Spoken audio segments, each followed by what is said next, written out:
Right now, millions of people are losing a war they don't even know they're fighting. A silent battle happening inside their own minds every single day. They wake up already feeling not good enough. They scroll through their phones comparing, criticizing, wishing they were someone else. They punish themselves for every mistake, every flaw, every scar they carry. And the saddest part? They think this is normal. They think hating themselves a little bit is just being realistic. They think self-love is some luxury they'll never deserve.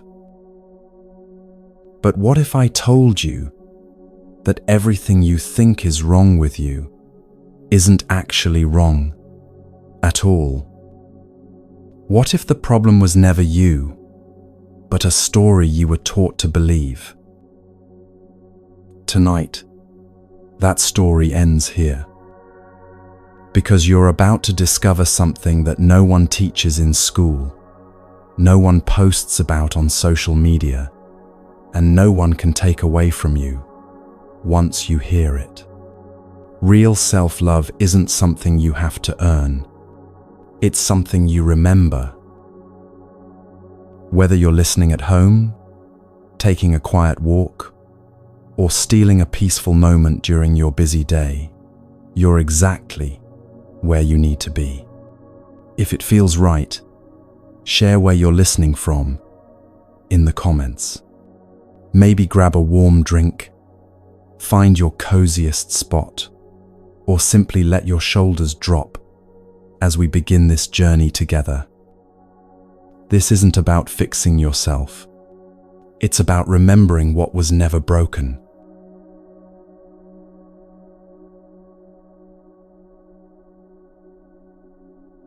There's a hidden place inside every human heart that has been waiting a very long time to be seen.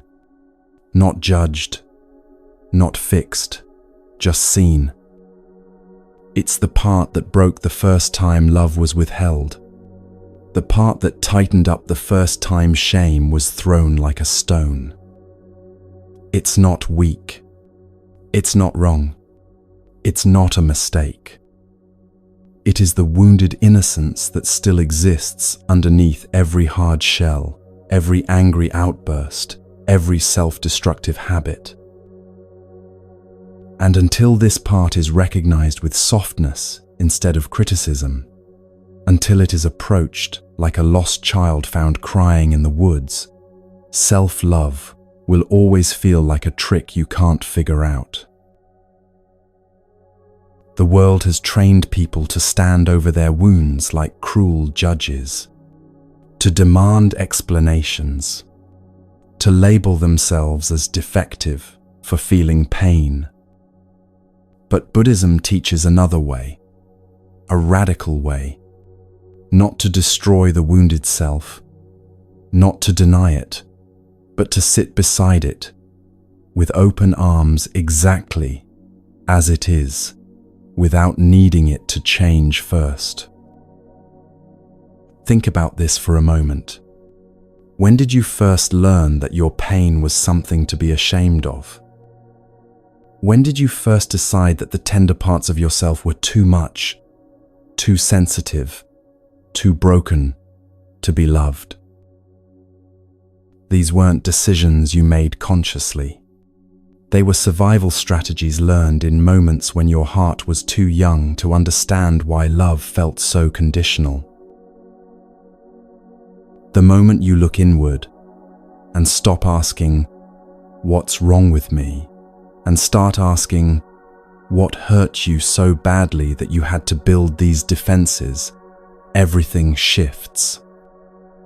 Self-love is not born from pride or performance. It begins the moment kindness touches the places inside you that you once decided were too broken to be forgiven. It starts when you see the trembling parts of yourself, not as enemies, but as survivors of a battle you were too young to fight. No one teaches this because a world addicted to comparison profits from self-hatred. If everyone remembered their inner child's sacredness, advertising would collapse, industries would starve, and people would stop chasing things to fix a pain that was never caused by a lack of achievement, beauty, or wealth in the first place. It was caused by forgetting their own enoughness. Buddhism whispers a truth modern life screams over. Your pain is not proof of failure. It is proof that you are still tender enough to feel, still human enough to heal. When you approach yourself the way a wise monk would approach an abandoned, terrified child, the whole script of your life starts to rewrite itself.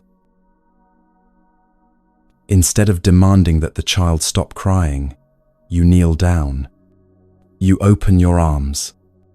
You don't say, "Why aren't you tougher?" You say, "You're safe now. I'm here. You don't have to be alone anymore." This is not weakness. This is the first real act of strength. And it is revolutionary. No guru, no success, no relationship will give you peace until you do this for yourself. Every self-sabotage is a cry from that child asking, "Will you finally listen to me?" Every time you numb, lash out, give up, it's not because you're hopeless. It's because there's a wounded innocence inside you that still thinks no one will come for it unless it's perfect. But you are not here to earn your own acceptance. You are here to reclaim it. One of the most sacred teachings of Buddhism is that suffering is not personal. It's not a punishment, not a condemnation. It's the natural outcome of forgetting the true nature of life and the true nature of yourself. That part of you that aches, that feels too much, that struggles, was never meant to be a reason for shame. It was meant to be an invitation back to your original softness, the unbreakable tenderness that existed before the world taught you otherwise. And when you meet that wounded place with kindness instead of judgment, you start undoing the karma of harshness that has been passed down for generations. You stop the cycle where it matters most, inside your own heart. Self-love begins with recognition, not repair. You don't need to fix what's hurt inside you before you deserve love. You need to see it, honor it, hold it as precious, just like a monk would hold a chipped bowl used for sacred offerings, seeing beauty in its cracks, not in spite of them. Every memory that stings, every regret that burns, every insecurity that gnaws at you like a hungry ghost is another chance to practice the mirror of kindness. To say to yourself, "I see you. You are not disgusting. You are not too much. You are not too little. You are still worthy right now without conditions, without edits, without needing to explain your wounds or perform your worth." Many people fear that if they show themselves kindness, they'll become lazy, soft, selfish. That fear is not born from truth. It's born from a world that profits off your self-rejection. In reality, the more tenderness you show yourself, the stronger you become. Kindness doesn't weaken you. It wakes up your sleeping courage. It makes you more resilient, not less. Think of the greatest healers, the ones whose compassion changes lives. Were they weak, or were they the ones who turned their own pain into a bridge for others? It starts inside you with one decision, the decision to stop being the executioner of your own heart. If you were to meet a child who had been bullied, beaten down, made to feel worthless, would you demand that they toughen up before you held them? Of course not. You would drop everything, rush to them, and embrace them with everything you have. So why is it so hard to offer the same to the parts of yourself that still carry those bruises? Why do you demand strength before offering safety? Real strength is offering safety first. Real healing is offering love first. That is the mirror of kindness. That is the first gateway to real self-love. When the Buddha spoke of compassion, he was not speaking only of giving it to others. He was also speaking of giving it to the most difficult being you will ever meet, yourself. And not just when you're proud of yourself, not just when you succeed, not just when you're spiritual enough, but when you're messy, when you're lost, when you think you are the least deserving of forgiveness. That's when it matters most. That's when the seeds of true transformation are planted. Meeting yourself with judgment only deepens the original wound. Meeting yourself with kindness begins to close it slowly, gently, honestly. It won't happen overnight. Just as a broken tree takes seasons to heal, your own healing will unfold in rhythms beyond your control. But every act of self-kindness, every moment you hold yourself, instead of criticizing yourself, is another stitch in the tapestry of your return to wholeness. It takes great courage to choose kindness when the world taught you cruelty.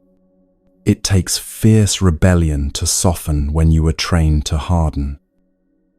But every time you look into the mirror and choose to see a being worthy of tenderness, you are defying every lie you were ever told. You are choosing life over numbness. You are choosing freedom over fear. You don't have to wait until you are perfect to love yourself. You don't have to wait until your life looks like a glossy picture to offer yourself mercy. The child inside you is not waiting for you to become someone else. That child is waiting for you to finally say you are enough exactly as you are. And when you say it, when you mean it, something ancient and beautiful begins to stir inside you. A memory, a knowing, the truth that you were never unworthy to begin with. You just forgot. This is why the mirror of kindness is not a luxury. It's not optional. It's the first and most necessary step toward reclaiming your real self. Without it, every affirmation, every meditation, every goal will feel hollow because deep down the part of you that's still hurting will keep asking, "Do you love me yet?" And the only answer that will ever silence that question is yes. Yes, I love you, especially when you think you don't deserve it, especially when you think you've failed, especially when you don't know how to fix yourself. I love you then, most of all. Self-love is not a finish line you reach after fixing yourself. It is the soil you must plant your healing in, the water you must give your future, the air you must breathe in every day. It is not something you will achieve. It is something you must allow.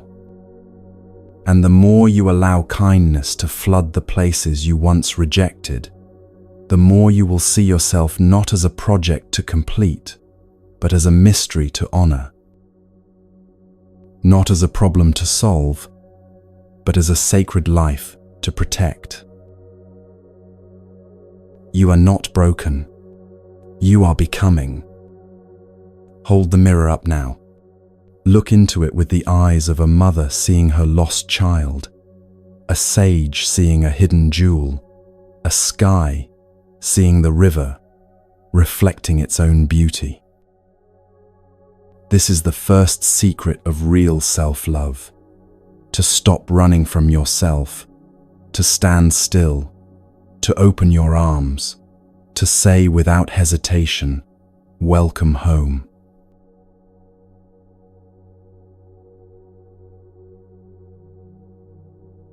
When you finally start seeing yourself through the mirror of kindness, something old and stubborn inside you may still resist. Not because you are doing it wrong, but because guilt has a long memory. Guilt is the shadow that clings to even the smallest steps of healing. It whispers that you don't deserve forgiveness, that some things can never be washed clean. And if you don't know how to meet that guilt, it can quietly strangle your newfound self-love before it ever fully blooms. That's why the next step matters even more. You don't fight guilt by arguing with it. You don't overpower it with logic. You dissolve it. You breathe through it. You melt it from the inside out. And tonight we learn exactly how. There is a kind of breathing that isn't about survival, but about liberation. Most people breathe only enough to stay alive, but not enough to heal. Their breaths are shallow, tight, trapped in the top of the chest, like small, scared birds. And when guilt, shame, or regret show up, their breathing becomes even tighter, locking the pain deeper inside the body. Buddhism teaches that the breath is not just air. It is life itself, a bridge between the mind and the body, the past and the present. Every conscious breath is an invitation back to the truth that you are already free. But few people ever learn to accept that invitation. They stay locked in their stories of guilt, replaying old mistakes like broken records, punishing themselves for things that no longer exist except in memory. The breath that forgives is different. It's not a thinking process. It's not about analyzing the guilt, explaining it, justifying it. It's about meeting the heaviness inside your chest with something softer, deeper, older than guilt itself, your own living spirit.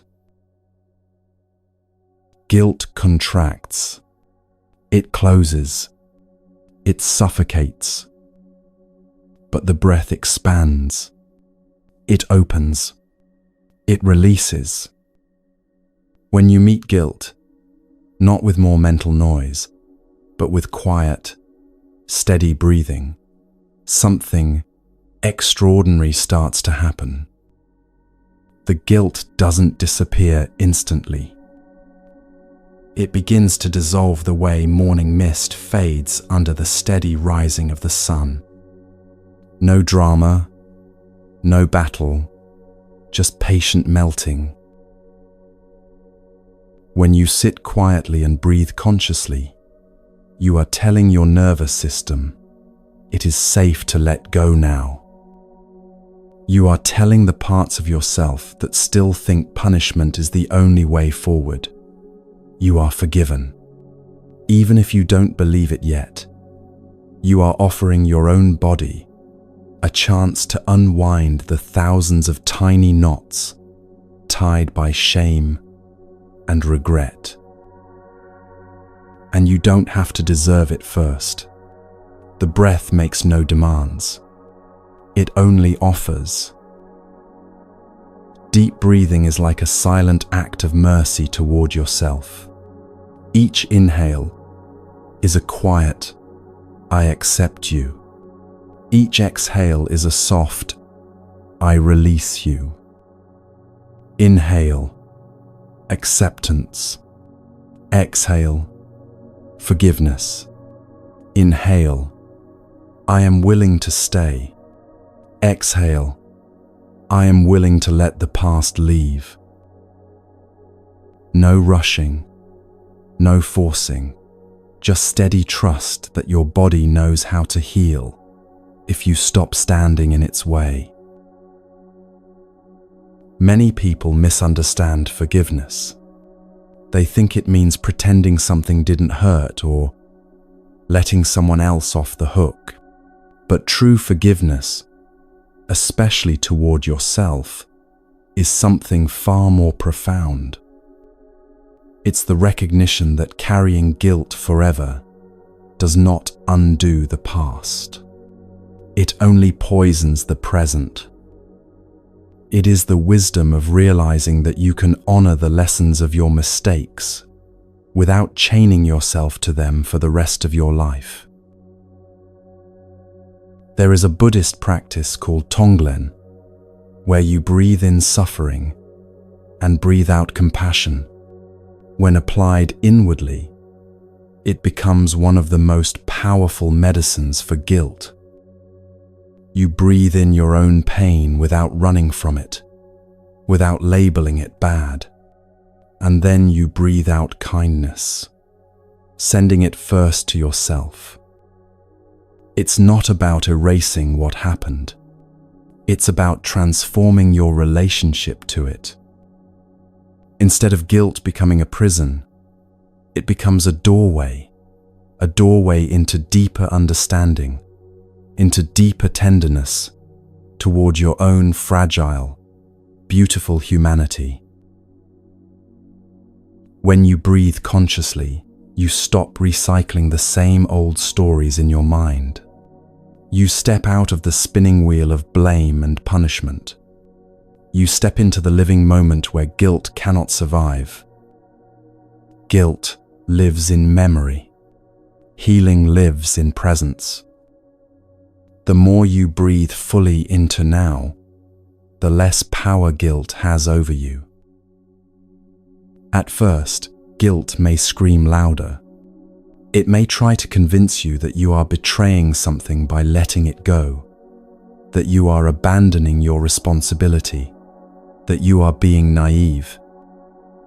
But these are the last cries of a ghost losing its grip.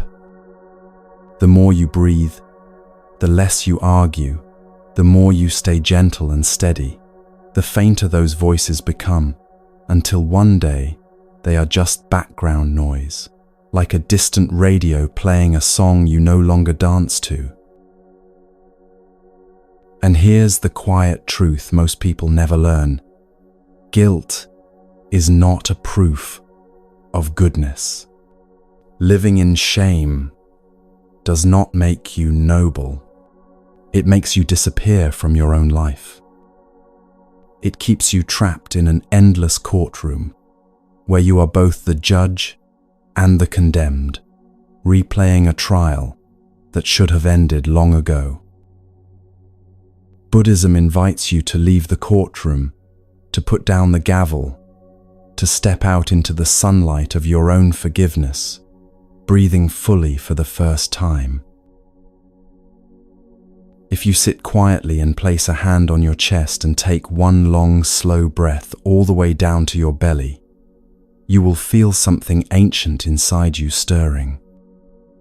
That is life itself reminding you, you are not the worst thing you've ever done. You are not the harsh words you once said, the moments you regret, the versions of yourself you have outgrown. You are something far older, far wider, far softer. You are a being in the middle of becoming, and you deserve your own mercy. When you breathe with forgiveness, you are not saying the past didn't matter. You are saying the past no longer gets to own you. You are taking back your birthright to peace. You are making an offering to yourself, the offering of unconditional acceptance, here and now, breath by breath. And there is another secret hidden in this practice. The more you learn to forgive yourself, the easier it becomes to forgive others. Because forgiveness is not really about fairness. It is about freedom. It is about choosing not to carry the burning coal of resentment in your own hands. Even when you believe someone else deserves punishment, especially when you believe that every moment you refuse to forgive, you are punishing yourself far more than anyone else. Deep breathing trains your body to remember what freedom feels like. The lightness, the openness, the absence of heaviness pressing down on your chest. It's not a theory. It's not an affirmation. It's a living experience. You will know it when you feel it. And the more you practice, the more natural it becomes.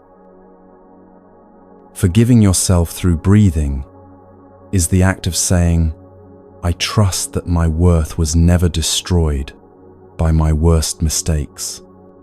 I trust that even if I stumbled, even if I hurt others or myself, even if I made choices, I would undo in a heartbeat, if I could. The essential goodness of my being was never erased.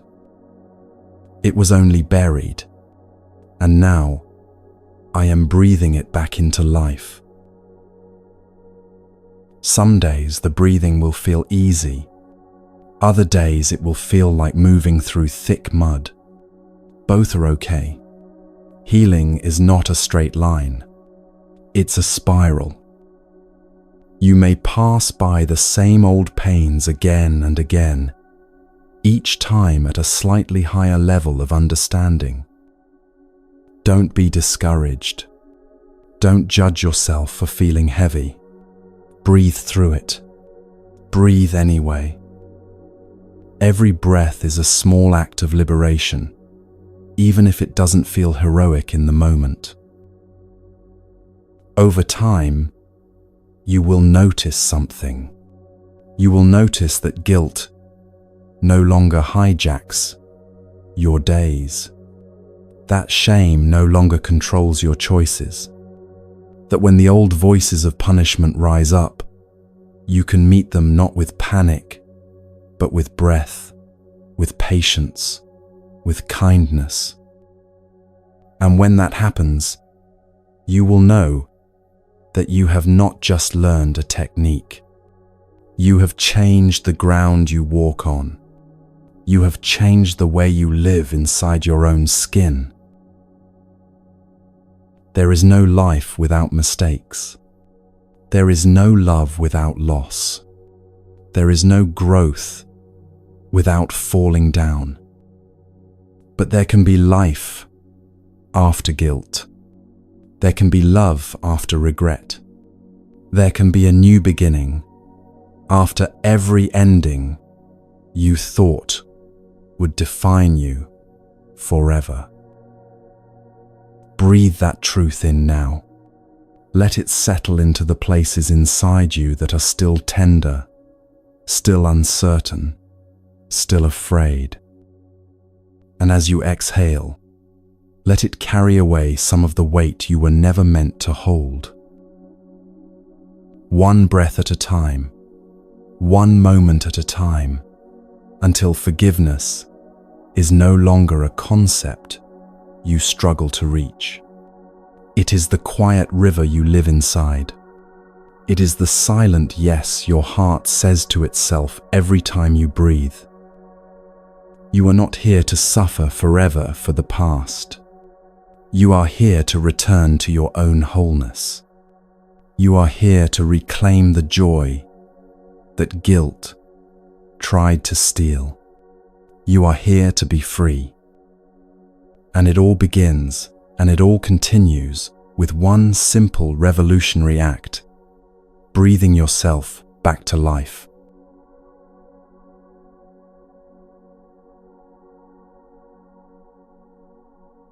When the breath finally starts to dissolve the chains of guilt, something even more delicate awakens.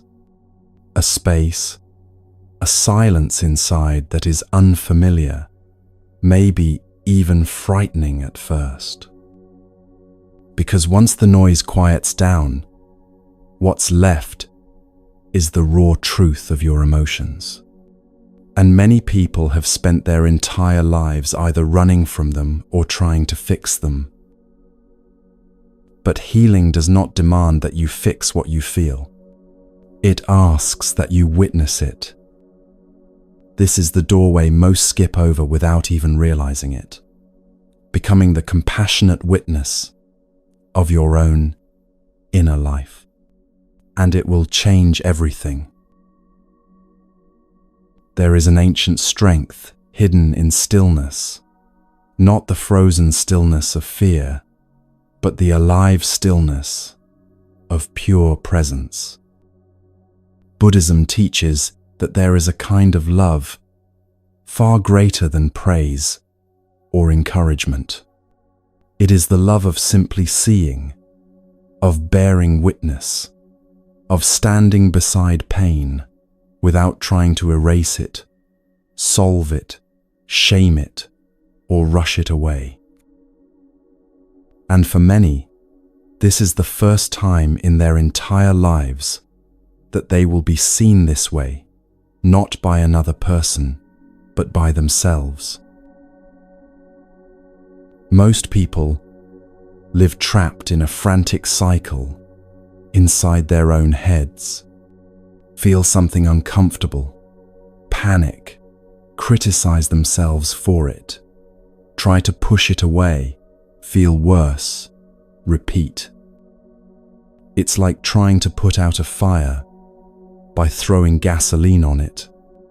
The harder they try to fix what they feel, the deeper they sink. But there is another way. When you step back and become the observer, you break the cycle without violence. You don't have to argue with your emotions. You don't have to beat them into submission. You just have to notice them without commentary, without attack, without turning them into villains. The compassionate witness inside you is like a wise old tree watching a storm pass through its branches. The tree does not curse the rain. It does not snap its own limbs in frustration. It simply holds space. It bends when it needs to. It stands firm when it can. It lets the storm pass through without losing its own rootedness. And that is what your heart is learning to do. When sadness rises, you don't have to label it bad. You don't have to label yourself broken. You can simply say, sadness is here. When anger surges, you don't have to panic and bury it or explode and regret it. You can simply say, anger is passing through. When fear clutches at your chest, you don't have to shame yourself for being weak. You can simply say, fear is visiting now. like a gentle host welcoming every guest, no matter how messy, no matter how loud. The miracle hidden inside this practice is that feelings lose their power to control you the moment you stop fighting them. They peak, they pass, they dissolve without being forced, without being denied, without wrecking you. The energy you used to spend suppressing or dramatizing your emotions becomes available again, available for healing, for presence, for real living. But this witnessing has to come with compassion. It is not cold surveillance. It is not detached indifference. It is the warmth of saying to yourself, "You are allowed to feel this." It is the quiet voice inside that says, "You are not wrong for being human."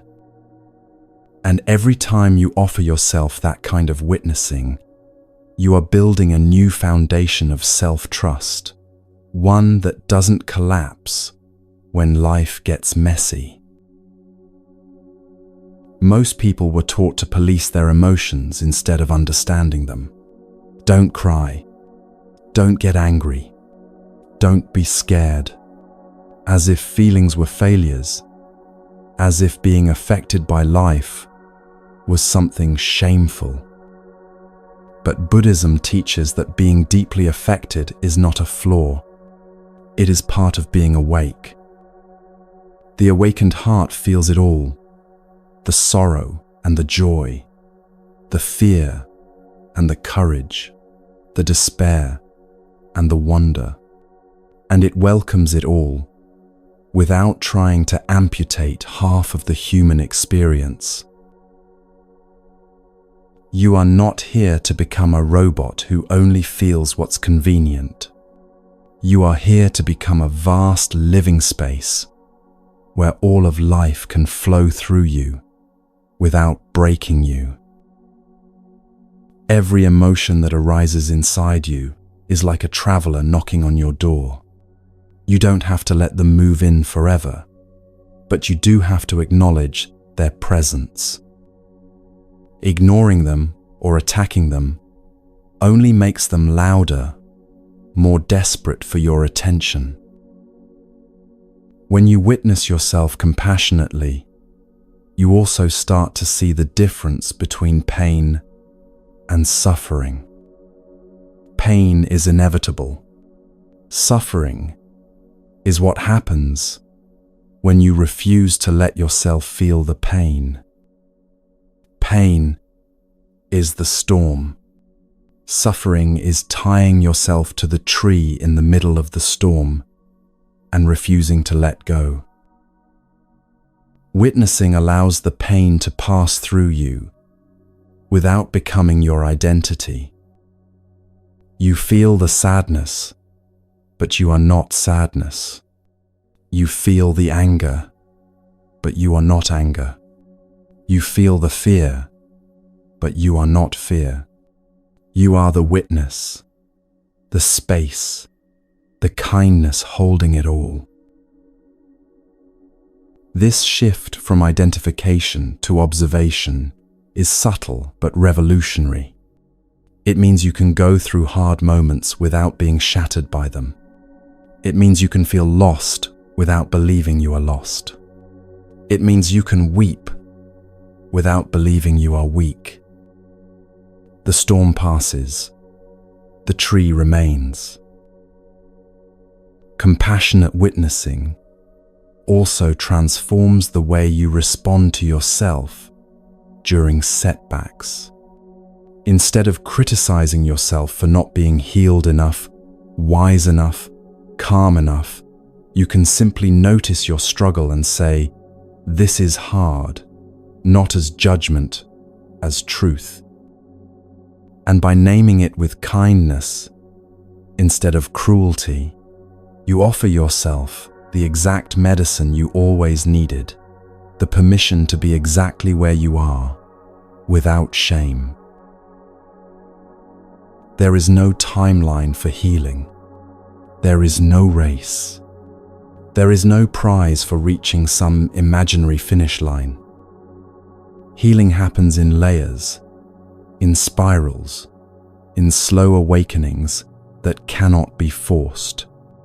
And every time you stand beside yourself with compassion, you are speeding up the only kind of healing that matters, the healing that rebuilds your relationship with your own being. The compassionate witness is also your shield against the voices of the world that still try to tell you that you are wrong for being sensitive, wrong for struggling, wrong for feeling too deeply. When you have built the muscle of gentle observation, you no longer need the world's permission to exist. You know inside yourself that your feelings are not obstacles. They are bridges. They are not weaknesses. They are doorways to understanding, to empathy, to wisdom. And perhaps the most beautiful thing about cultivating the witness inside you is that it ripples outward. The more compassion you offer your own emotions, the more compassion you have for others. You stop needing to control how other people feel. You stop needing them to be perfect so you can feel safe. You start holding space for them the way you learn to hold space for yourself. And in doing so, you become a source of peace in a world desperate for it. But none of that is possible until you do it for yourself first. Until you turn inward, sit quietly, and say to whatever rises, I see you.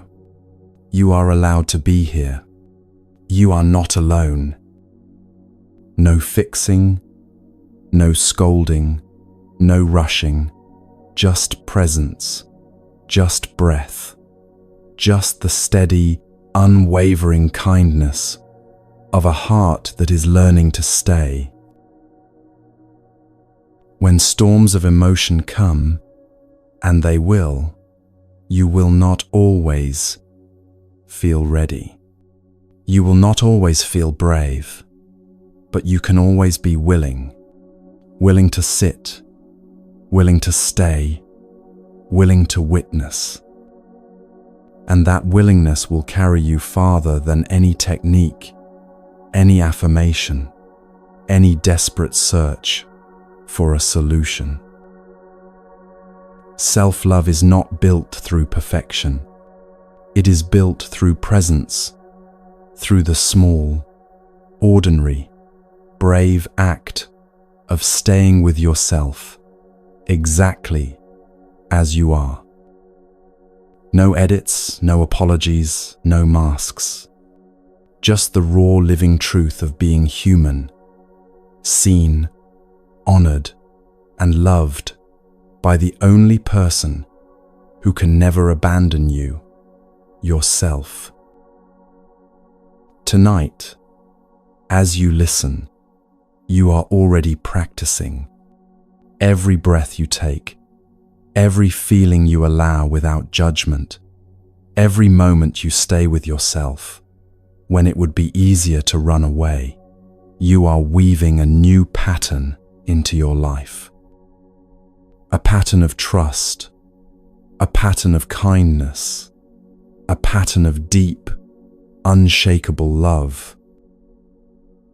And this is how you become whole, not by chasing some future version of yourself, but by witnessing the version that stands here now, messy, beautiful, hurting, healing, and offering it the blessing it has been waiting for all along, your own unconditional presence.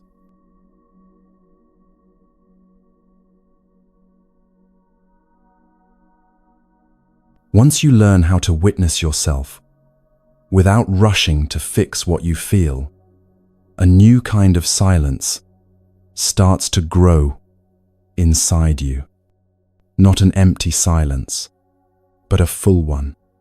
A silence full of life, of breathing space, of unexpected tenderness. And if you listen closely, you'll hear an old, heavy belief still rattling quietly in the background. A belief that most people have carried for so long they mistake it for the truth itself. The belief that love must be earned, that being alive is not enough, that worthiness has to be proven. This belief is the invisible cage around most hearts. Tonight we are going to tear it down.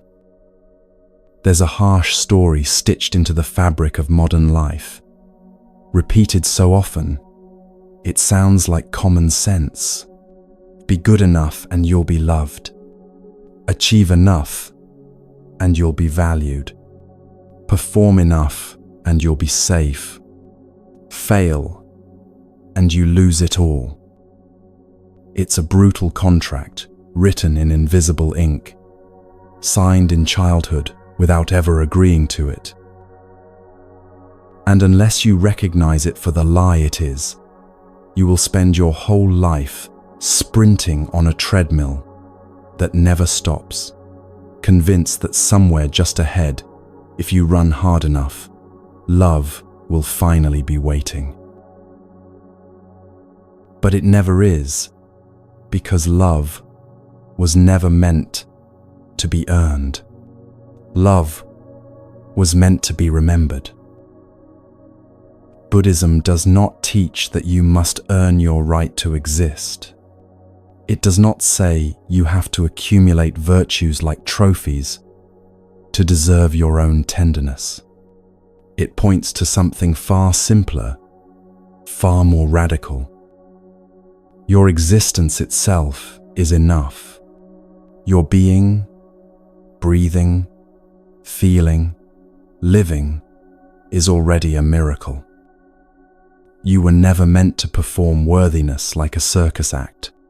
You were meant to awaken to it, like opening your eyes after a long sleep. The myth of deservingness teaches that mistakes make you unworthy, that weakness makes you undeserving, that failure makes you unlovable. But these are the illusions of a world obsessed with conditions. In truth, your worth has never fluctuated.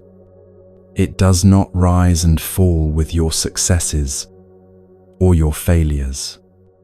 It is as steady as the sun behind the clouds, untouched by storms, untouched by seasons. Every time you tell yourself, "I'll love myself when I lose the weight, when I fix my temper, when I become more successful, when I stop making mistakes," you are placing love on a horizon that keeps moving farther away. And no matter how fast you run, you will never catch it. Because the problem was never speed. It was direction. Love does not live in the future. It lives here now, in this breath, in this heartbeat, in this messy, miraculous moment. Dismantling the belief that you must earn love is not easy. It goes against everything you've been taught. It feels reckless at first, dangerous even, like you are giving up the only thing that kept you moving forward. But what you are giving up is not growth. You are giving up the whip you have been using to drive yourself. Growth still happens without cruelty. Evolution still happens without shame. In fact, it happens better because when you stop relating to yourself as a project that needs fixing, you finally create the safety necessary for real transformation to unfold. Think of a child learning to walk. They stumble, they fall, they cry, No one sane stands over them shouting, "You're worthless," until you can run a marathon. No, they are loved fiercely in every stage, crawling, wobbling, falling, getting up again. Their worth is never questioned. It is obvious, visible in every clumsy, beautiful step. Somewhere along the way, you forgot you are still that child. You believe the lie that love depends on performance. Tonight, you start to unlearn it.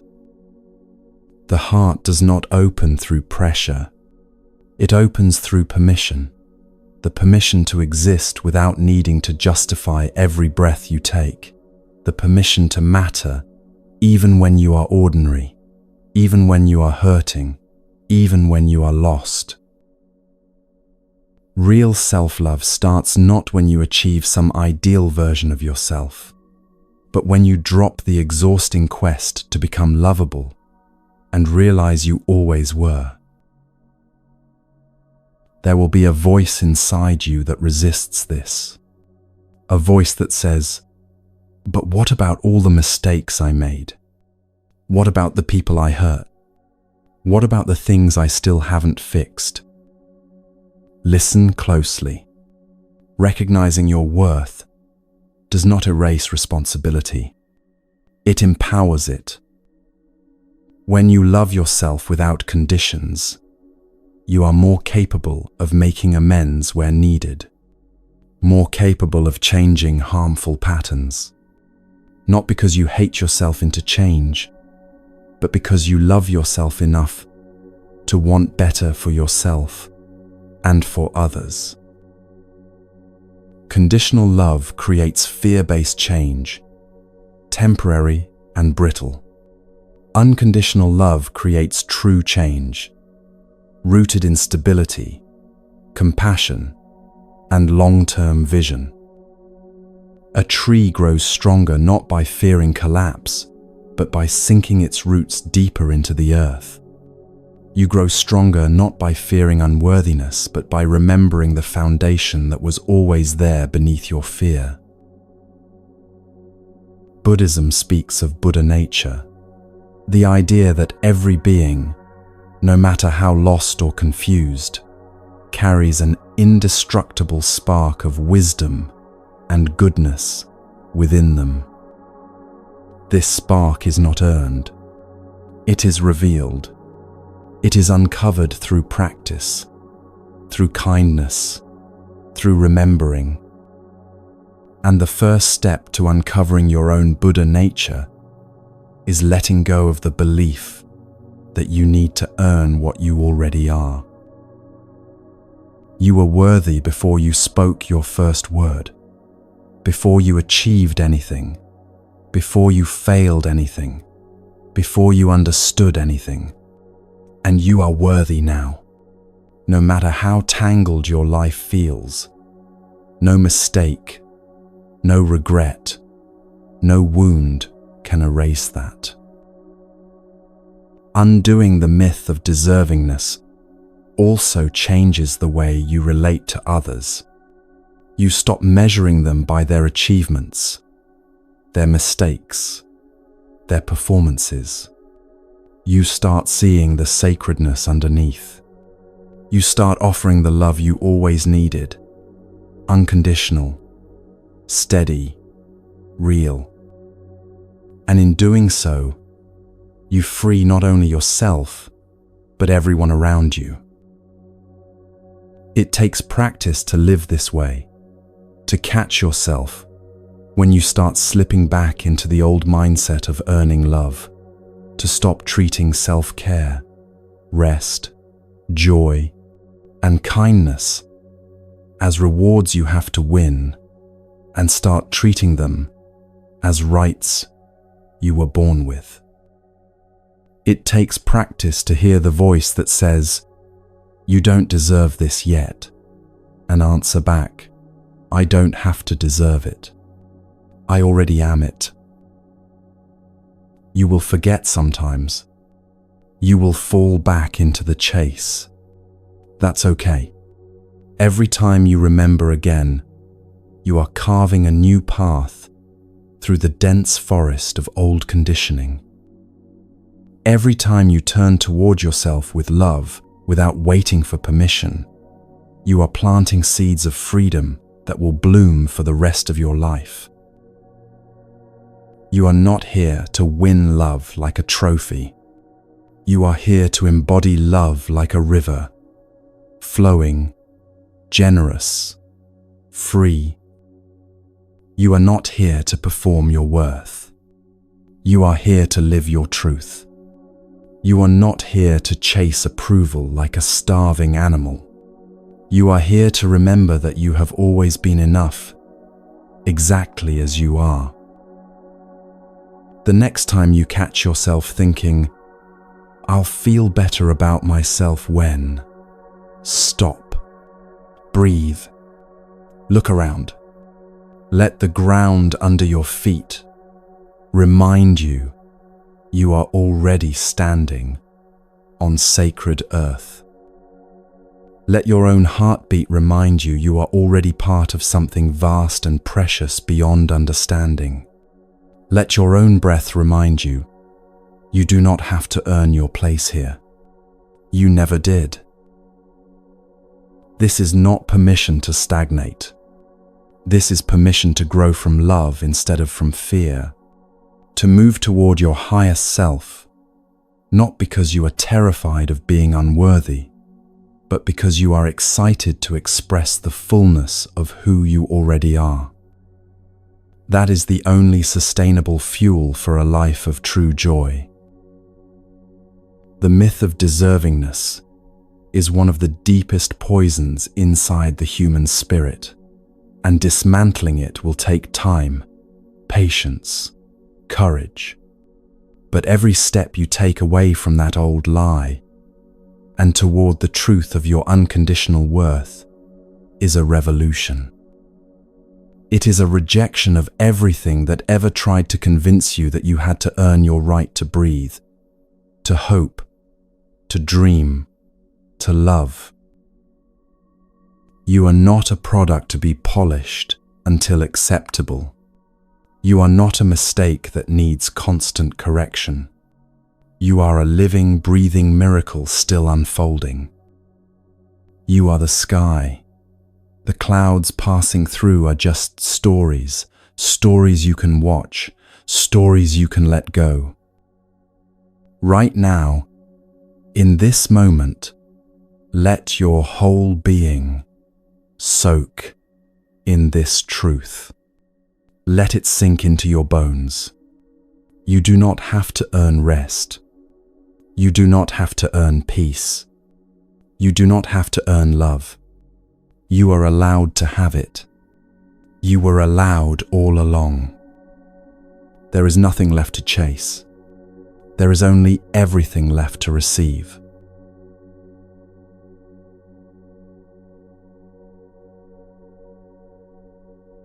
Once you finally drop the exhausting chase to prove your worth, another, even deeper, truth starts knocking quietly inside you. It asks a question few dare to answer honestly. If you are already enough, if you no longer have to earn love, can you also stop fighting your own body? Not just tolerate it, not just accept it as a necessary inconvenience, but love it, honor it, revere it. This next step is where real freedom begins, and it's where most turn back, afraid to face what they've been trained to hate about themselves.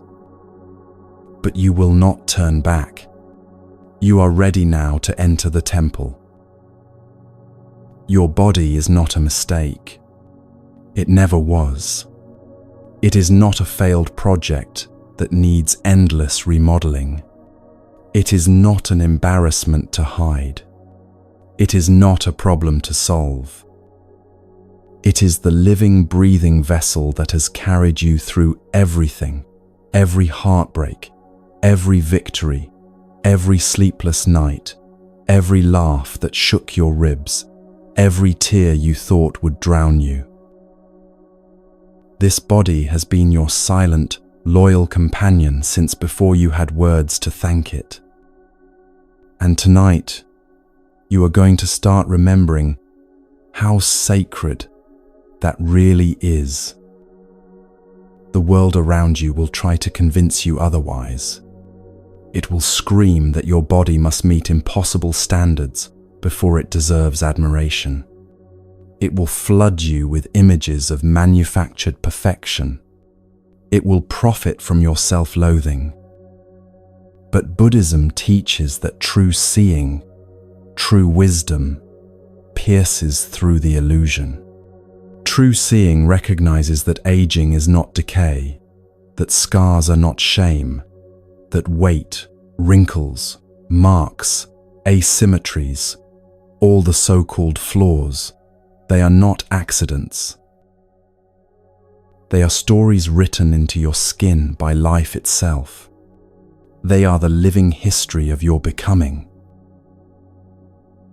To love your body as it is, you must first unlearn the brutal way you have been taught to look at it. You must put down the weapons of comparison, the poisons of judgment, the endless measuring and punishing. You must remember how a monk treats a temple, not by demanding it be shinier, newer, flashier, but by tending to it with quiet reverence, sweeping its floors, repairing its cracks, bowing in gratitude for the space it holds. Your body is not an enemy to conquer. It is not a project to perfect. It is a sacred space, a field of miracles that asks only for respect. Every cell is a universe. Every breath is a prayer. Every step is a small act of creation. Your heart beats without being asked.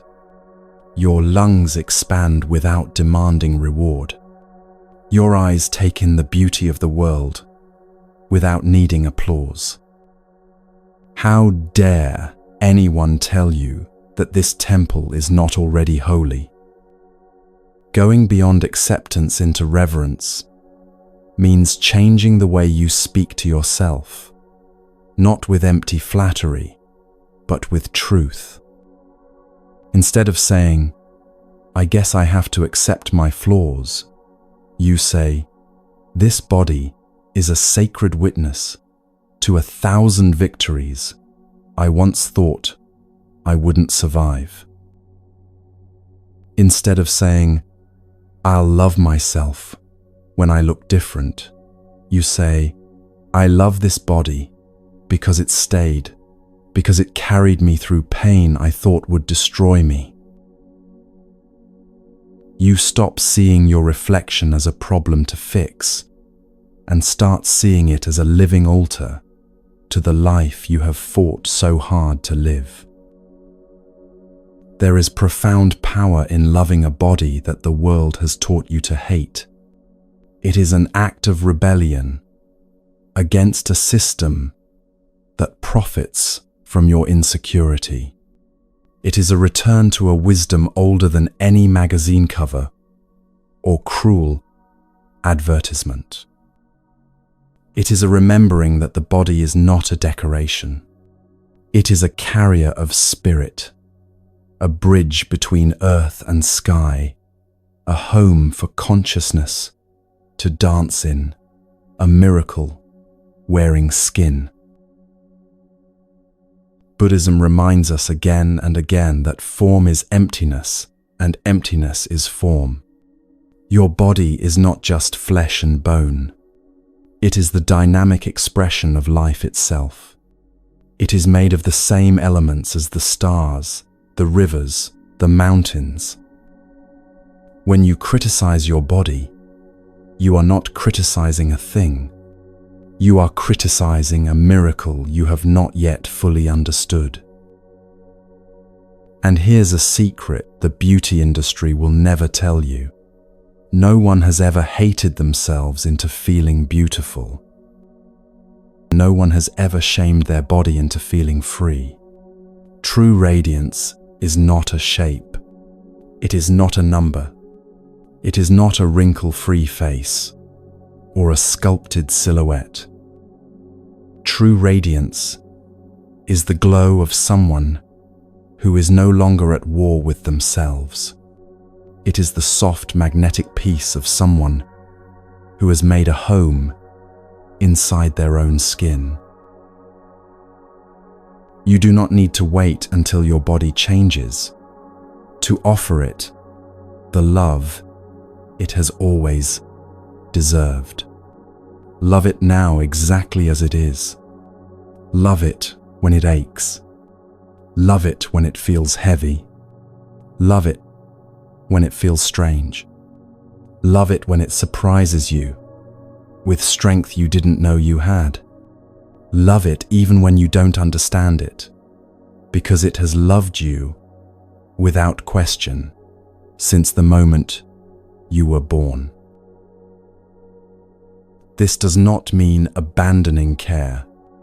It does not mean neglecting your health. It means shifting the reason you care. You eat nourishing food not to punish your body, but to honor it. You move not to force it into a shape, but to celebrate its capacity for movement. You rest not because you are weak, but because you are wise enough to listen to what the temple needs. There will be days when it feels hard, days when old voices creep back in, whispering criticisms, pointing out flaws. That's okay. You don't have to fight them with anger. You meet them with presence. You meet them with the quiet, steady voice inside you that says, "This body is sacred ground. I will not desecrate it with shame." You remember that every wrinkle is proof that you laughed and cried and lived. That every scar is proof that you healed. That every stretch mark is proof that you grew. That every pound gained or lost is proof that you adapted to survive. Your body is a living record of courage. When you bow to your body instead of cursing it, you step into a kind of power that cannot be taken away. You no longer need external validation to feel beautiful. You no longer need to shrink yourself to be acceptable. You no longer need to hide. You walk through the world with the quiet strength of someone who knows they are already enough, not because someone else said so, but because you have seen it with your own eyes. And in loving your body as it is, you also open the door to deeper compassion for others. You stop judging them by their appearances. You stop assuming their worth is tied to how they look.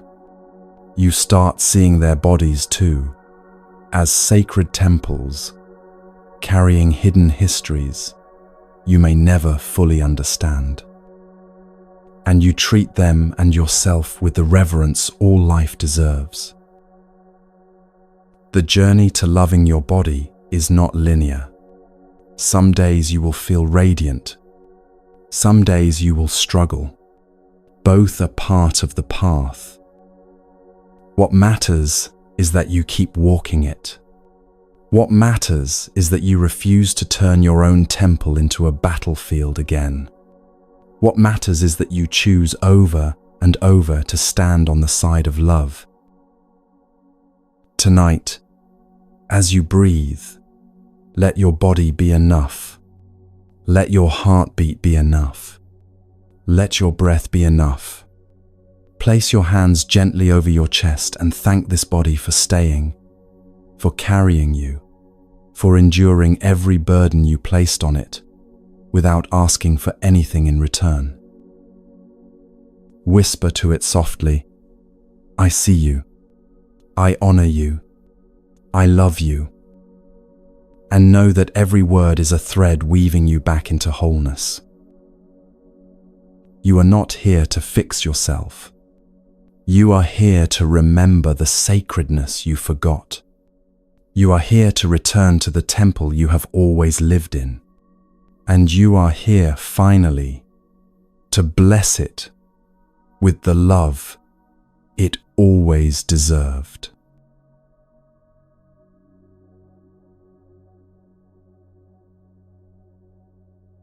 When you finally stop punishing your body and start seeing it as sacred, you begin to notice something even deeper, something that has been shaping your life from the shadows all along. It is not the body alone that carries the wounds of shame and judgment. It is the voice inside, the quiet whisper that speaks to you when no one else is around. The voice that comments on every choice you make, every mistake you regret, every hope you dare to hold. That voice is not neutral. It is powerful. It plants seeds with every word. And those seeds grow into the forest you will one day have to walk through. Tonight we start changing the landscape. The way you speak to yourself is not just a habit. It is an act of creation.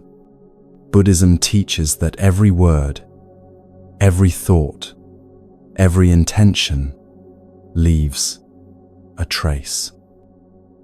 It is karma, not as punishment, but as planting. Every time you call yourself worthless, you are planting weeds that will choke your future peace. Every time you call yourself weak, you are carving deep ruts that your life will unconsciously follow.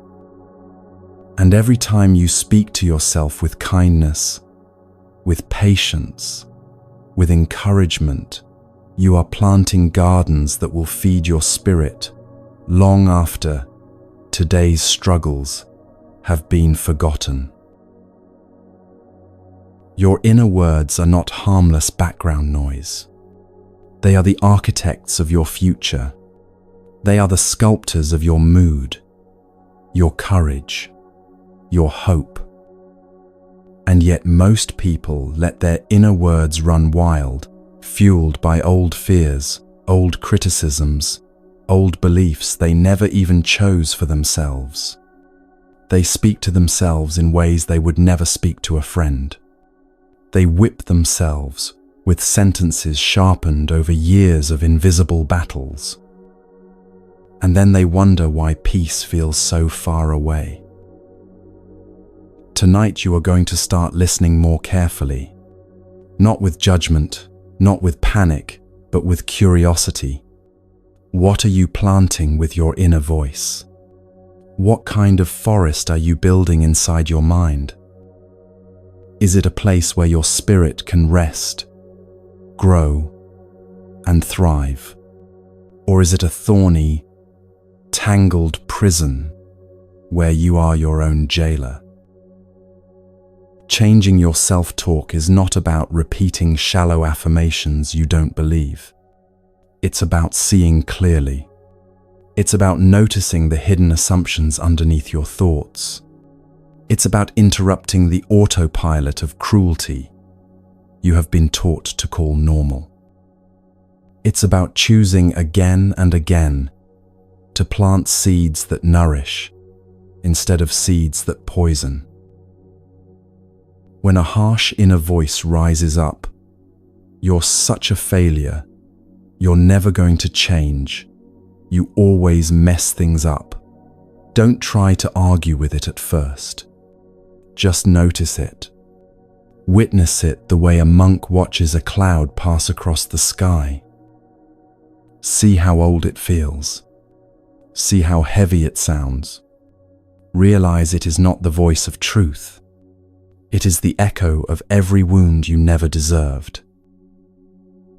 Once you notice it, you can begin to change it, gently, persistently, like pulling weeds, not with rage, but with steady hands. You catch the harsh voice, and you respond with something different, something kinder, something more true. You do not pretend the pain isn't there. You simply refuse to keep feeding it. Instead of, "I'm a failure," you say, "I'm learning," and that takes courage. Instead of, "I'll never change," you say, "I am changing," even when it feels slow. Instead of, "I always mess things up," you say, "I am doing my best, and that is enough for today." You are not lying to yourself. You are telling a deeper truth, a truth that leaves space for imperfection, for growth, for humanity. A truth that waters the seeds of self-respect and hope instead of pouring acid on them. Buddhism teaches that what you frequently think about, you become. Your mind is like a field. If you plant thorns, you will walk through thorns. If you plant flowers, you will walk through flowers. But the mind does not care what you plant. It will grow whatever seeds you choose. This is both the danger and the opportunity. Most people do not realize that every insult they repeat to themselves becomes a little heavier to carry, that every harsh word they breathe into their own chest becomes another thread in the net that keeps them trapped. Freedom is not found in external achievements. It is found in the invisible decision to start speaking differently inside your own head. And when you commit to this change, when you start planting different seeds, you won't see the results overnight. Just like a garden, the first signs of life are hidden underground. You keep speaking with patience, even when it feels silly. You keep choosing kindness, even when cruelty feels more familiar. You keep pulling out the old weeds, even when you are tired. And one day, quietly, without fanfare, you notice something different. You catch yourself feeling calm, where you used to feel panic. You hear your inner voice offering encouragement instead of criticism. You find yourself walking through the forest of your own mind without fear. This is not a small change. It is the foundation of everything. Your destiny is not written in stone. It is written in the words you speak to yourself when no one is listening. There will be days when the old voices are louder, days when your self-talk slips back into old patterns of fear and judgment. That's normal. It does not mean you are failing. It means you are human. It means the forest is still growing. It means you are still learning which seeds to nourish and which to starve. On those days, do not panic. Do not give up. Simply notice. Simply breathe. Simply return to the gentle discipline of choosing your words with care. Every word matters. Every thought matters. Every moment you catch yourself slipping and choose a kinder thought instead, you are changing the soil of your life. You are not here to be perfect at this. You are here to be patient. You are here to be persistent. You are here to become the loving gardener of your own mind, pulling weeds without anger, planting flowers without haste, trusting that the roots are growing even when you cannot see them yet. And here's a secret most people miss. The kinder you are to yourself, the stronger you become, not weaker. Because when your inner voice becomes your ally instead of your enemy, you no longer waste precious energy fighting yourself. You have that energy available for healing, for growing, for dreaming bigger than you ever thought possible. The karma of inner words is not abstract. It is immediate. It is cumulative. It is powerful beyond measure. Every time you tell yourself, "I am doing my best," you are planting resilience. Every time you tell yourself, "It's okay to rest," you are planting sustainability. Every time you tell yourself, "I deserve love," you are planting the roots of unshakable peace. You are not stuck with the inner landscape you inherited. You are not doomed to live inside the echoes of other people's cruelty. You have the power to become the architect of a different future, not by forcing yourself to think only positive thoughts, but by gently, steadily replacing the language of fear with the language of love. And as your inner words change, so will your life. Slowly at first, then with breathtaking speed, you will notice opportunities where you once saw only obstacles. You will feel courage where you once felt only hesitation. You will begin to trust that you are allowed to exist fully, even with your flaws, even with your fears, even with your unfinishedness, because the forest inside you is always listening. And tonight you are planting something new, something beautiful, something that will grow taller and stronger than you can imagine. All because you chose in 1,000 small, invisible moments to speak to yourself as if you were worthy. Because you are. You always were. And now you are learning how to say it and believe it.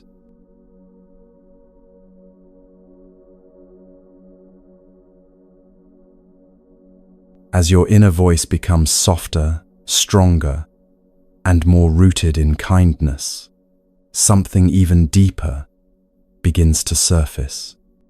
Old echoes, quiet regrets, moments when you abandoned yourself, when you stayed silent instead of speaking your truth, when you ignored your own needs to please others, when you looked away from your own pain to avoid discomfort. These moments do not disappear just because you start speaking kindly now. They wait. They linger. They ask for something you may not have known how to give before. An apology. Not the dramatic kind filled with guilt and self-attack. A silent, sacred kind.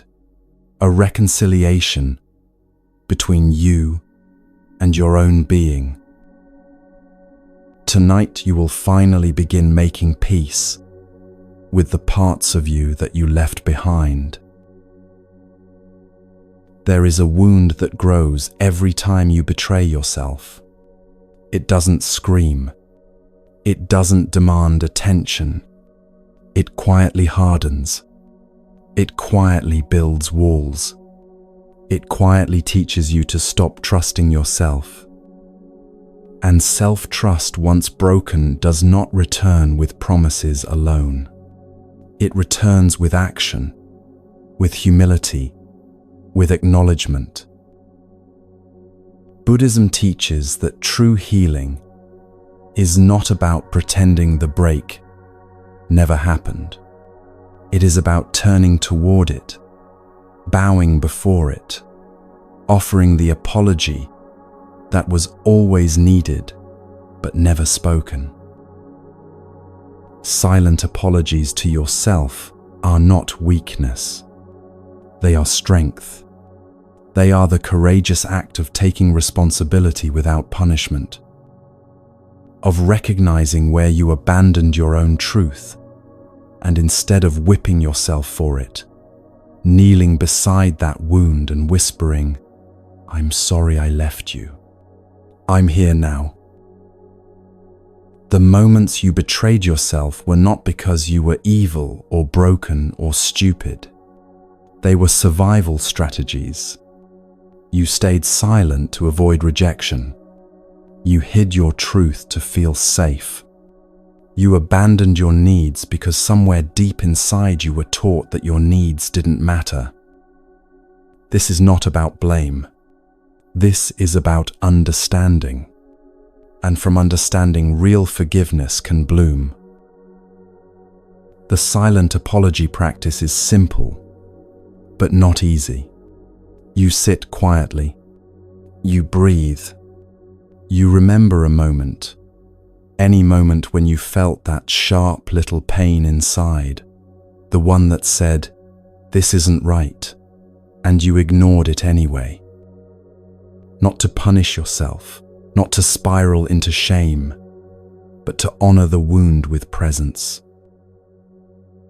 And when that memory rises, instead of analyzing it, instead of judging it, you place your hand over your heart and you say, internally, "I'm sorry. I see you now. You didn't deserve to be abandoned. I will not abandon you again." No drama, no self-attack, just honesty, just care. Some wounds will rise quickly. Some will resist being seen. Some will feel too raw, too tangled in old shame. That's okay. You do not have to force anything. Healing is not about digging. It's about creating the conditions where what needs to be healed feels safe enough to surface. And when it does, you stay. You do not run. You do not numb. You stay. You offer the silent apology without conditions, without buts, without trying to justify why you had to betray yourself. You simply acknowledge it. You let yourself feel the sadness of it. You let yourself breathe through the ache of it. And in doing so, you begin to reweave the fragile threads of trust inside your own heart. Self-betrayal leaves deep marks because it teaches you that you are not safe with yourself. It teaches you that even you cannot be trusted to protect your truth. And that loss of safety seeps into everything: your relationships, your choices, your dreams. Silent apologies begin the slow, beautiful work of stitching safety back together. You do not heal self-betrayal by punishing yourself harder. You heal it by returning to the place where you first abandoned yourself and choosing differently now. By standing with yourself when you once walked away. By listening where you once silenced. By believing yourself where you once doubted.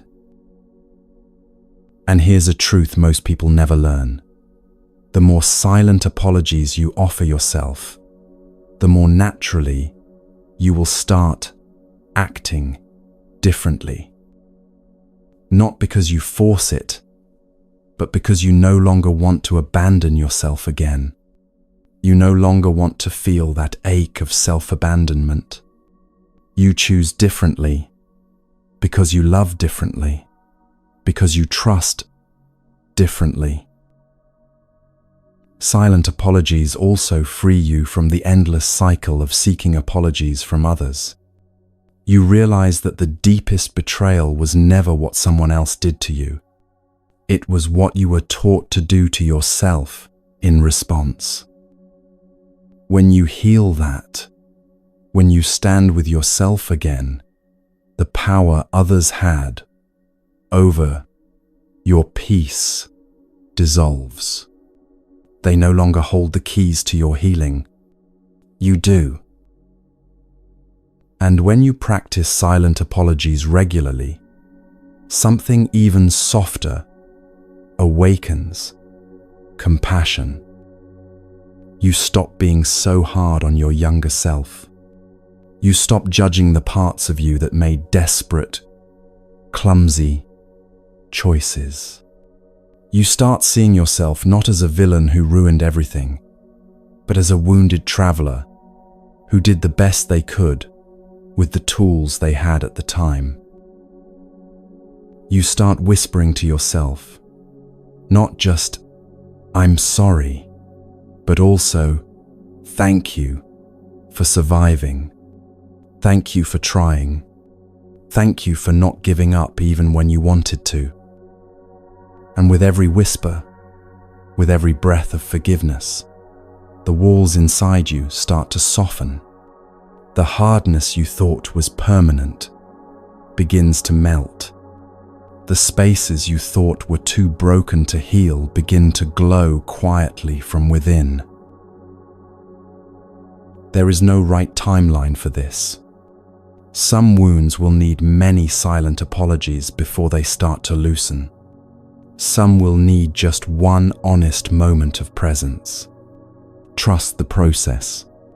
Trust the wisdom of your own heart.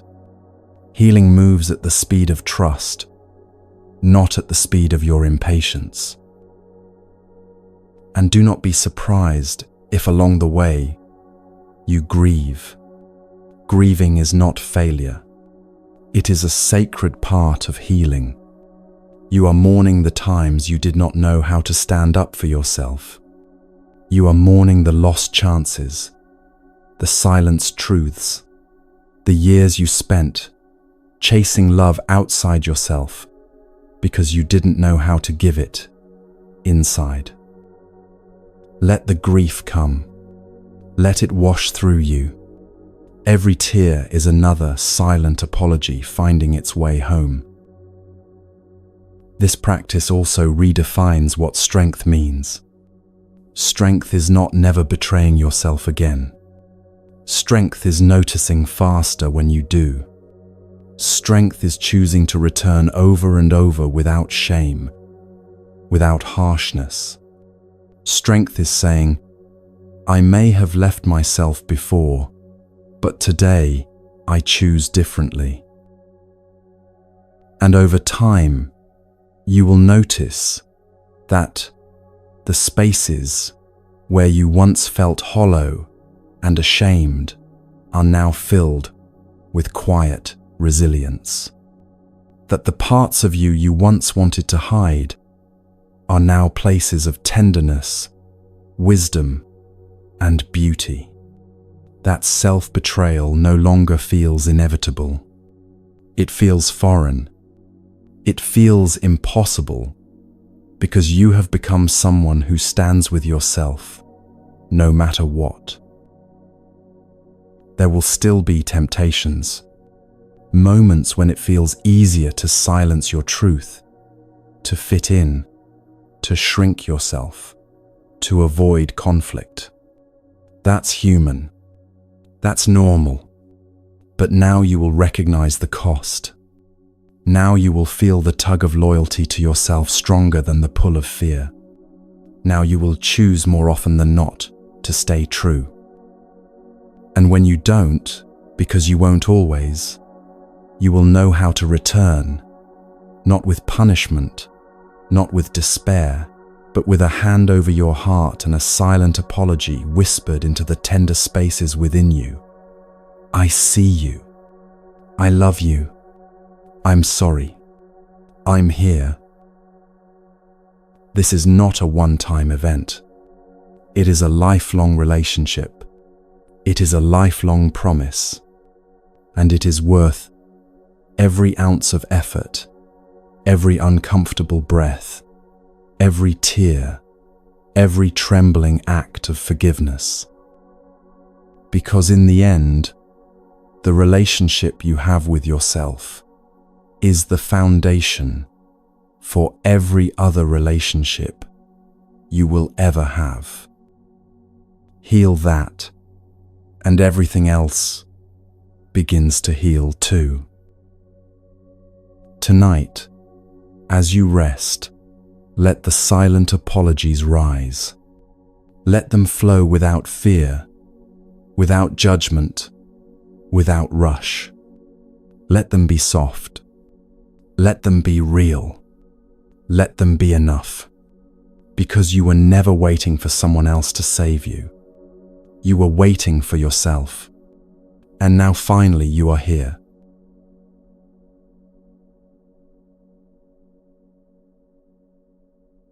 As you begin to offer yourself silent apologies and heal the fractures left by old betrayals, another tender reality comes into focus.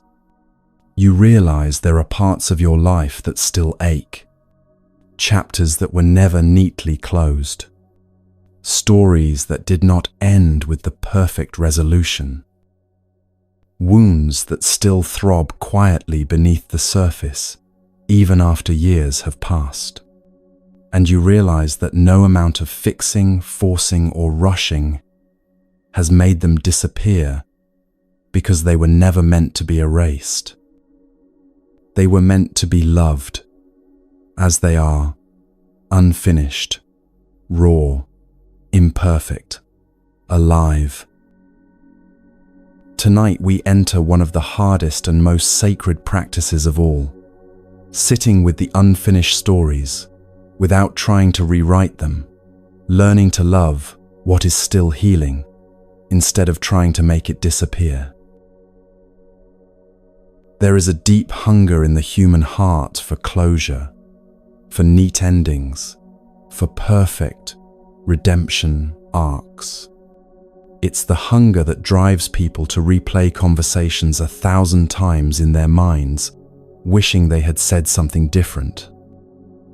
It's the hunger that fuels sleepless nights filled with what-ifs and if-onlys. It's the hunger that whispers, "You cannot be at peace until everything is resolved." But Buddhism teaches a different wisdom. It teaches that life itself is an unfinished story. That peace does not come from tying up every loose end. It comes from learning how to sit beside the mess with open arms and say, "Even this belongs." Not every pain will make sense. Not every heartbreak will be explained. Not every dream will come true.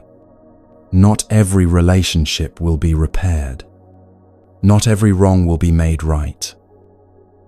And if you wait for those things before allowing yourself to feel whole, you will wait forever. Wholeness does not come from perfect outcomes. It comes from presence. It comes from the radical act of loving what is still wounded, what is still confused, what is still incomplete. Sitting with unfinished stories means resisting the urge to rush your healing just to feel comfortable again. It means letting grief unfold at its own pace. It means letting unanswered questions remain unanswered without torturing yourself for clarity. It means letting regret breathe without trying to strangle it into silence. It means sitting with the parts of you that are still bleeding and saying, "You don't have to be healed to be loved." This kind of sitting is not passive. It is active tenderness. It is choosing to stay present with your own discomfort instead of abandoning yourself again. It is choosing to witness your own sorrow without trying to silence it. It is choosing to treat your pain not as a flaw, but as a sacred testimony to your willingness to live fully, to feel deeply, to risk being broken in the pursuit of connection and meaning. The parts of your story that are unfinished are not failures. They are proof that you were brave enough to engage with life, even knowing there were no guarantees. They are proof that you dared to love, to hope, to trust, even when it didn't turn out the way you wanted. They are proof that your heart was never small or shallow. It was wide enough to risk breaking. Buddhism often speaks of the lotus that grows from the mud, but it rarely promises that the mud will disappear. The lotus rises brilliant and whole because of the mud, not despite it. Your unfinished stories are the mud, the messy, murky, painful places where your deepest beauty is born. To sit with them without trying to clean them up is to allow the lotus of your own spirit to bloom. There is a quiet dignity in refusing to rush your own becoming, a strength in saying, I can love myself here, even if this story never resolves the way I hoped. A wisdom in knowing that some healing does not look like closure. It looks like continuing to live with an open heart, even while carrying scars. You may find yourself tempted to minimize your unfinished stories, to tell yourself they don't matter, to bury them under distraction or denial. But the parts of you that still ache do not need to be erased. They need to be witnessed. They need to be honored. They need to be given a seat at the table of your life, not hidden in the attic of your mind. Sitting with unfinished stories also means recognizing that healing is not linear. Some days you will feel free, light, almost untouched by the old pain. Other days the ache will flare up as if no time has passed at all. Neither state means you are failing. Healing moves in spirals, not straight lines. Every revisit is an opportunity to sit more deeply, to love more fully, to stay more bravely. And here's a truth the world rarely speaks. It is not the people who have closed every chapter perfectly who are the most alive. It is the people who have learned to carry their open wounds with grace. It is the people who have accepted that life is a series of beginnings, middles, and not always endings. It is the people who can sit in the mystery without needing to solve it. When you practice sitting with your unfinished stories, you stop needing to force yourself into artificial narratives of triumph.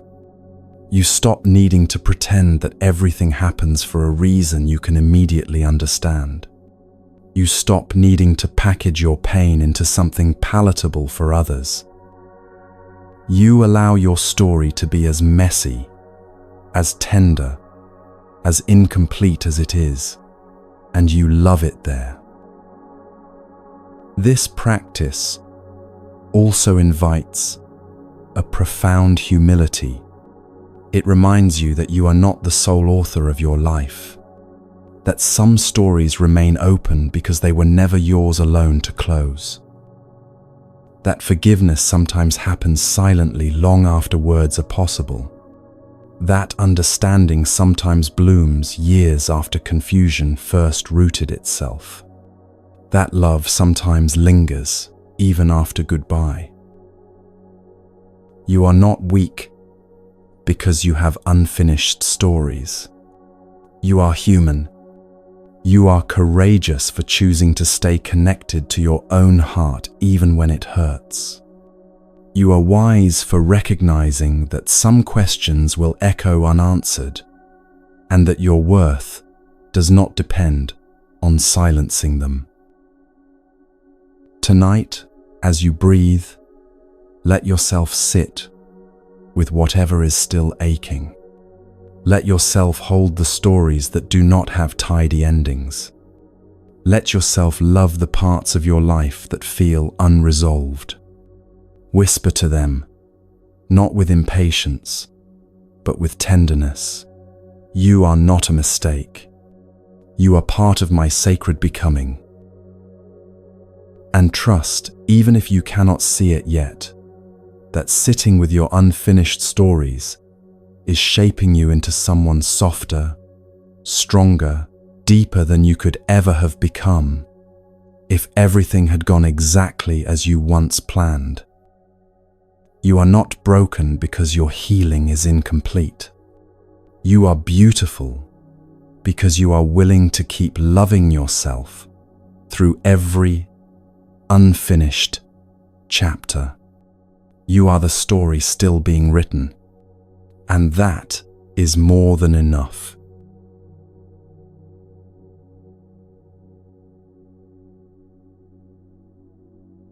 When you finally learn to sit beside your own unfinished stories, without trying to erase them, something inside you grows quieter, stronger, more unbreakable. You stop looking for neat endings. You stop waiting for permission to feel whole. You start trusting your own unfolding. But with this new clarity comes a hard, burning truth. You start seeing how much of the world you were born into was designed to make you hate yourself. And you realize something that changes everything. Loving yourself in a world that profits from your self-hatred is not weakness. It is rebellion. It is spiritual defiance. It is one of the most powerful acts you can ever commit. From the moment most people are old enough to understand words, they are fed messages that they are not enough, not pretty enough, not smart enough, not successful enough, not good enough. Every commercial, every magazine cover, every whisper of comparison carries the same poisonous seed. You are lacking. Fix yourself. Then maybe you'll be worthy. And the tragedy is that millions of people spend their whole lives trying to earn a love they were told they didn't deserve without perfection.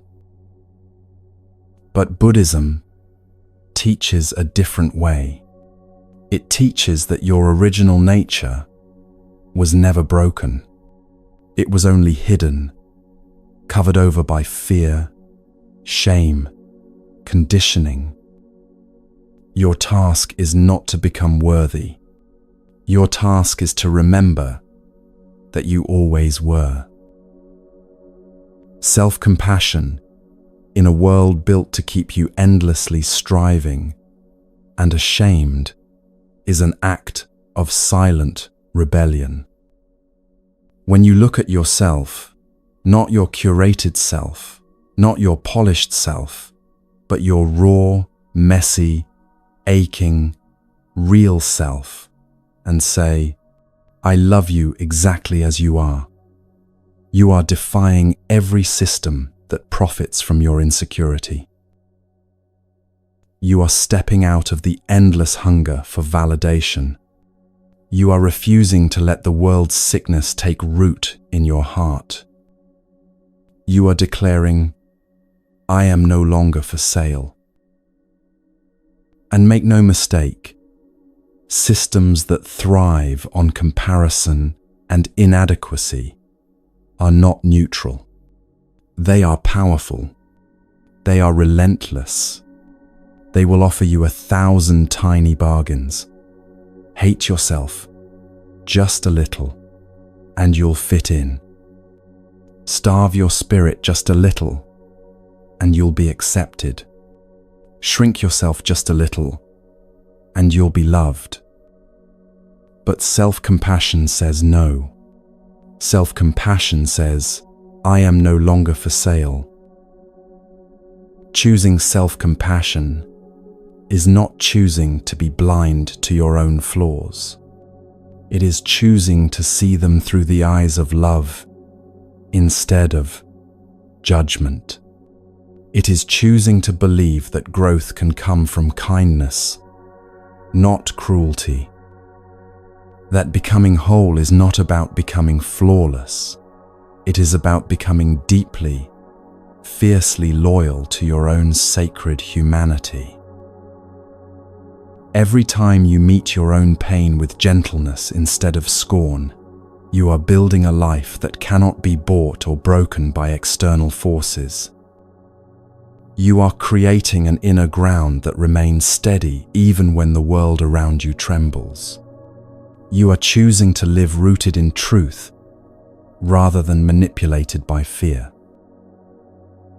The world will tell you that self-compassion is selfish, that loving yourself as you are will make you lazy, weak, arrogant.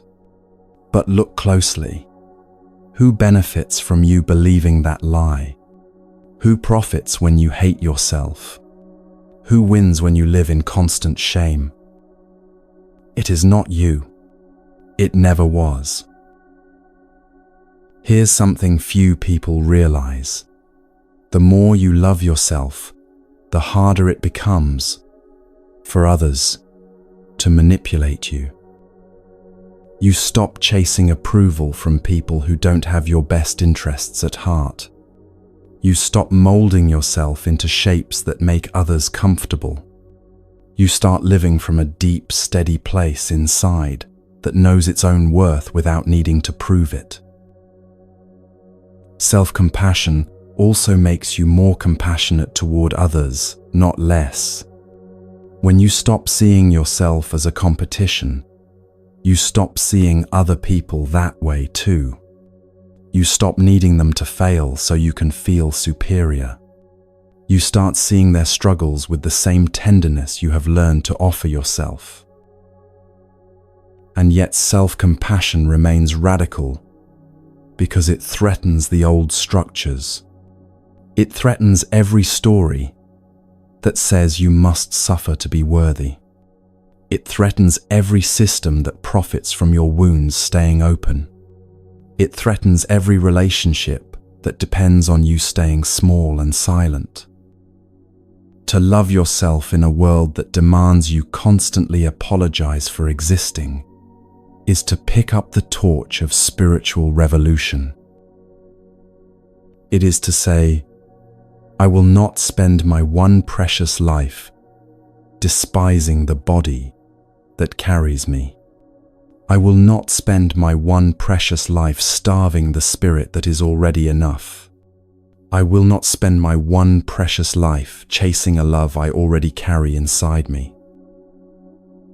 And yes, it will be lonely sometimes. Choosing self-compassion means sometimes stepping away from the crowds that bond over mutual self-loathing. It means refusing to participate in conversations that tear people down, including yourself. It means learning to sit quietly in your own presence and find it good even when others do not understand. But the loneliness fades, and what grows in its place is something extraordinary: freedom. A deep, quiet, unshakable freedom. The kind of freedom that cannot be granted by another person, by a paycheck, by a number on a scale, by a title. The kind of freedom that says, I belong here. I belong to myself. Choosing self-compassion does not mean you stop striving to grow. It means you stop striving from fear. You start growing from love. You start creating not to prove your worth, but to express it. You start dreaming not because you are inadequate, but because you are overflowing. And every time you choose compassion over cruelty, every time you choose mercy over judgment, every time you choose tenderness over punishment, you are not just changing your own life. You are quietly, invisibly changing the world, because a person at peace with themselves is a powerful force. A person who loves themselves is a beacon. A person who refuses to live in shame becomes a living reminder that another way is possible. Self-compassion is not passive. It is not naive. It is fierce. It is disciplined. It is an act of everyday courage. And it demands everything you have been taught to fear: vulnerability, softness, imperfection, presence. But it gives back everything you have spent your life searching for: peace, belonging, dignity, joy. Tonight, as you breathe and rest, let yourself feel the weight of this truth. You are not failing by being kind to yourself. You are rising. You are not weak for refusing to hate yourself into improvement. You are wise. You are not selfish for refusing to shrink into someone else's idea of worthiness. You are free. The next time the old voices rise, the voices that say, "You are not enough, not yet, not ever," answer them not with rage, not with despair, but with a quiet, steady rebellion, self-compassion. Speak to yourself as you would speak to a beloved friend standing at the edge of battle. Speak with gentleness. Speak with courage. Speak with unwavering loyalty to your own sacred heart. You are not here to be perfect. You are here to be whole. You are not here to be consumed. You are here to shine. You are not here to be small. You are here to take up the full space of your own existence, unapologetically, fiercely, tenderly. And it all begins not tomorrow, not someday, but now with the radical, rebellious, revolutionary act of loving yourself exactly as you are.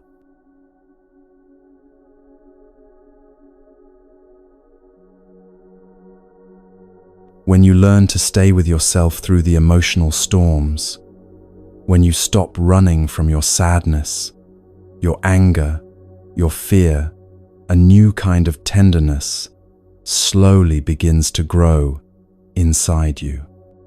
It is not loud. It does not announce itself with fireworks. It is quiet, almost shy at first, a tiny flicker of trust that says, maybe I don't have to abandon myself anymore. But trust is not built overnight. It is not built by grand declarations or dramatic promises. It is built slowly, patiently, through the small, invisible acts of kindness you offer yourself every day. Tonight we begin the gentle revolutionary work of learning the art of small mercies. Self-trust is not rebuilt through lectures. It is not restored by scolding yourself into submission. It is mended through tiny choices. The choice to speak to yourself with gentleness after a mistake instead of cruelty. The choice to take a real break when you are exhausted instead of pushing yourself harder out of shame. The choice to forgive yourself for forgetting, for stumbling, for being imperfect. Every small mercy you give yourself plants a seed, and over time, those seeds grow into an unshakable forest inside you. Most people are taught to believe that trust must be earned through extraordinary feats, through never failing, through never needing, through never making mistakes. But Buddhism teaches that the deepest trust is built not in the extraordinary moments, but in the ordinary ones, in how you treat yourself when no one is watching, in how you speak to yourself when you are tired, when you are scared, when you fall short. Small mercies are not grand gestures. They are the simple acts that say, I choose to stay with myself, even here. They are the moments when you notice you are slipping into harsh self-talk, and you pause, take a breath, and choose a kinder word. They are the moments when you feel the temptation to punish yourself for being tired, but instead, you close your eyes for 5 minutes and let yourself rest without apology. They are the moments when you catch the old instinct to scold yourself for every tiny imperfection, and instead, you smile softly and whisper, "It's okay. You're still learning." The mind often wants dramatic change. It wants to fix everything at once. It wants to feel healed immediately. But real healing moves slower. It moves at the pace of trust. It moves at the pace of small mercies repeated over and over until they become the new foundation of your life. Every time you offer yourself a small mercy, you send a message to the deepest parts of your being. You say you are worth kindness even now. You say you do not have to be perfect to deserve care. You say, I am not leaving you, even when you struggle. And over time, those messages sink in. They replace the old scripts of abandonment, of shame, of cruelty. They build a home inside you where you can finally rest. Small mercies also teach you patience. They teach you that growth does not always look like victory. Sometimes growth looks like catching yourself halfway through an old pattern and choosing a softer path. Sometimes it looks like forgiving yourself after the fact. Sometimes it looks like simply noticing the urge to attack yourself and choosing, even for a breath, not to. These tiny acts of kindness are powerful precisely because they are small, because they happen in the hidden moments, because they accumulate quietly, invisibly, until one day you realize you are standing on solid ground you built with your own hands. And the beautiful thing about small mercies is that they do not require you to feel ready. You do not have to wait until you believe you are worthy. You do not have to wait until you feel confident. You can start now exactly as you are, simply by offering yourself the same patience and care you would offer to someone you love. You forgive yourself for missing a deadline. You thank yourself for trying even when you are scared. You soothe yourself after a hard conversation. You let yourself laugh at your own awkwardness instead of cringing in shame. You hold your own hand quietly, invisibly, every day, until the hand you are holding no longer feels so lost. Buddhism often speaks of compassion not as a feeling, but as a practice. Not something you feel when it is convenient, but something you choose even when it is hard. Small mercies are this practice made real. They are the living proof that you can be your own source of healing. They are the quiet rebellion against every voice that ever told you that you had to be perfect to be loved. And as you practice, you will notice something incredible. The way you treat yourself in the small moments will start to reshape your entire life. You will find yourself less reactive with others. You will find yourself more patient with their imperfections. You will find yourself less desperate for external validation. You will find yourself more anchored, more rooted, more able to stand tall, even when the winds of life blow hard. Because trust built on small mercies is not fragile. It is not built on the shifting sands of success or failure. It is built on the steady, quiet rhythm of choosing kindness again and again, even when no one else sees, even when no one else understands. Small mercies also teach you how to handle setbacks differently. When you inevitably fall back into old patterns because you will, you do not spiral into shame. You notice, you breathe, you offer yourself a soft word. You begin again. No drama, no despair, just the next small mercy, just the next gentle step.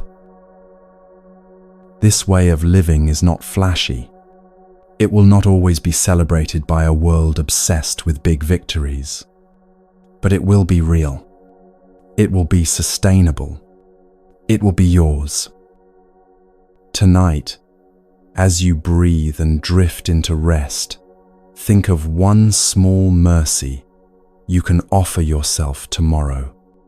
One tiny act of kindness, one gentle choice, one moment of patience where once you would have rushed to judgment. Plant that seed. Water it with your breath. Trust that it will grow. You do not have to fix everything overnight. You do not have to become perfect to be worthy. You only have to begin. You only have to be willing to offer yourself the smallest kindness and trust that over time those small mercies will build a life of great, unshakable love. You are not too broken to heal. You are not too late to start. You are not too far gone to return. You are always only one small mercy away from beginning again.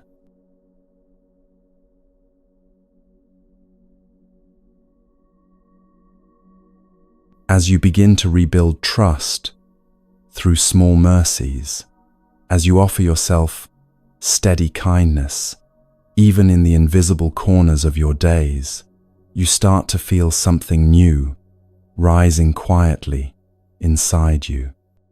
A subtle shift, a readiness not to just survive yourself, but to nourish yourself. A readiness to not only sit in patience, but to move with love. But here a deeper question appears, one that has tangled many hearts for a long time. How do you move forward? How do you grow without falling back into the old cycle of self-punishment?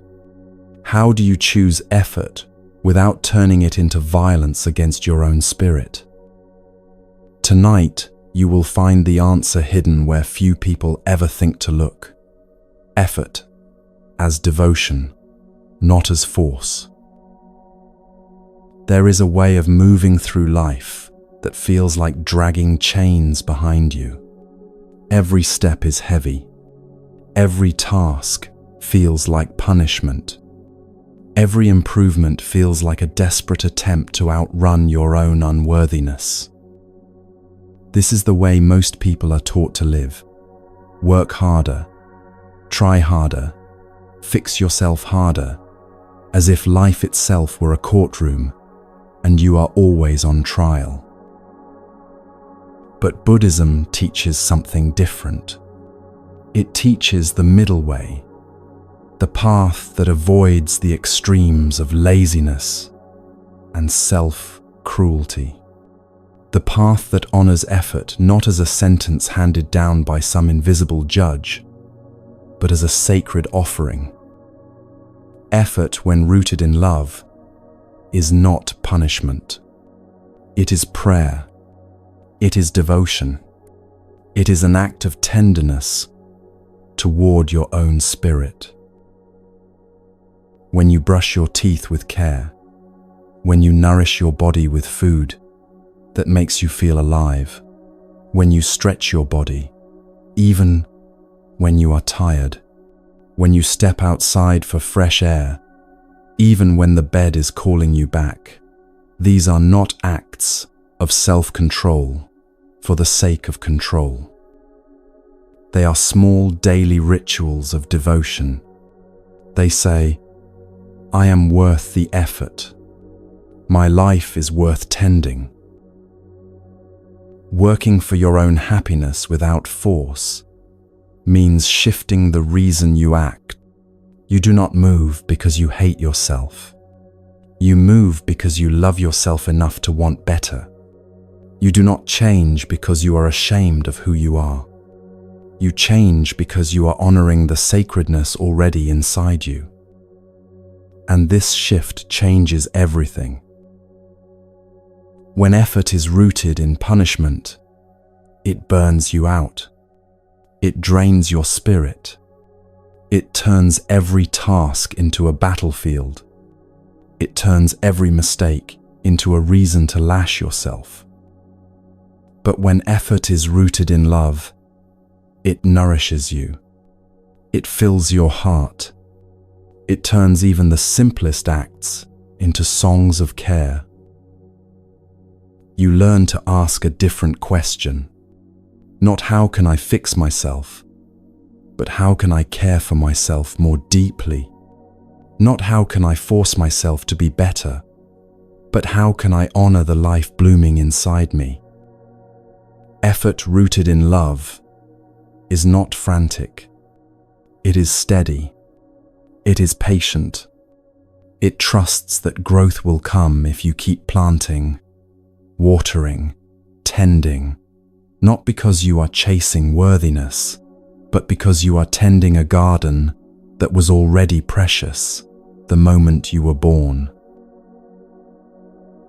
And this kind of effort creates a different relationship with discipline. Discipline is no longer a weapon you use against yourself. It becomes a form of loyalty to your own joy, a way of clearing space for the life you want to live, a way of honoring the dreams that live inside you, not because you need them to prove your value, but because they are beautiful in their own right. You also stop measuring your worth by how productive you are. You realize that sometimes the most loving effort is resting when you need to rest. Sometimes it is saying no when your old patterns would have said yes. Sometimes it is choosing slowness when the world demands speed. You realize that effort is not just what you do externally. It is the internal choice to move through life with kindness instead of cruelty. Effort without force also teaches you how to stay steady during hard seasons. When motivation disappears, when energy wanes, when everything feels heavy, you no longer need to panic. You no longer need to whip yourself back into shape. You trust that devotion moves even when excitement fades. You trust that the roots you are planting will hold you steady even when the storms come. and you allow yourself to celebrate the small victories, not with arrogance, not with pressure, but with quiet gratitude. You celebrate getting out of bed on hard mornings. You celebrate taking one step when you felt like giving up. You celebrate choosing one kind thought when the old cruelty tried to rise. These celebrations are not vanity. They are the natural joy that blooms when you live in alignment with love. Buddhism speaks of right effort, not too much, not too little. Right effort flows from compassion, not fear. It flows from joy, not desperation. It flows from a deep understanding that you are not racing towards some future where you will finally be enough. You are already enough. Your effort now is simply a way of honoring the sacredness that has been there all along. And when you forget, because you will, when you slip back into old patterns of force and shame, you meet yourself not with more punishment, but with the same steady love you have been practicing. You breathe, you notice, you return. No drama, no despair, just the next small loving step. You are not here to force yourself into becoming someone else. You are here to become more fully yourself. You are here to nurture the seeds of wisdom, joy, and compassion already planted in the soil of your being. Effort rooted in love teaches you to move not because you are empty and need to be filled, but because you are full and ready to overflow. It teaches you to trust that taking care of yourself is not selfish, it is sacred. It teaches you to see every healthy choice, every kind action, every patient breath as a prayer offered to the sacred life inside you. Tonight, as you breathe and rest, let yourself feel the difference between effort that punishes and effort that nourishes. Let yourself choose again and again to move from love. Let yourself trust that the life you are tending with such patience and care is already a holy thing. You are not lazy for needing rest. You are not selfish for needing care. You are not failing because growth takes time. You are simply alive. You are simply human. You are simply learning the art of living as an act of devotion instead of a desperate race. And every step you take in love, no matter how small, no matter how slow, is a step that matters. You are building something beautiful right here, right now, not through force, but through the steady, sacred work of love.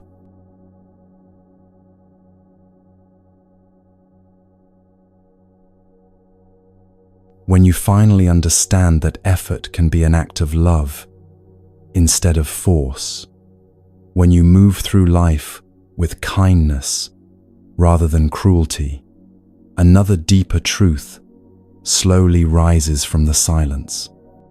You begin to question why you ever believed you needed fixing at all. You start seeing that most of your suffering was never about actual brokenness, but about carrying a story that said you were broken. But even with this deep inner shift, the world outside often remains harsh. People will still misunderstand you. Systems will still try to define you. Life will still throw its storms across your path. In these moments, self-love is no longer just a feeling. It becomes a necessity. It becomes the building of something unshakable inside you. Tonight, you begin one of the most powerful and lasting practices, becoming your own refuge.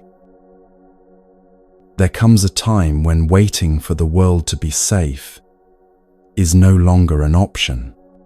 Waiting for perfect acceptance from others, waiting for unconditional love from systems that were never built for your wholeness. All of it is a waiting game that ends only in heartbreak. Buddhism teaches that the ultimate refuge is not found outside. It is found within. It is the quiet, unbreakable sanctuary you build inside your own heart, where no storm can reach, where no rejection can evict you, where no external chaos can destroy your belonging. Building this refuge does not happen by accident. It happens through choice, through practice, through 1,000 small acts of loyalty to yourself. When everything outside tells you to run, to shrink, to betray your own spirit, the first step is recognizing that you are worthy of being a place of safety for yourself. That your heart, no matter how battered, no matter how tired, is sacred ground.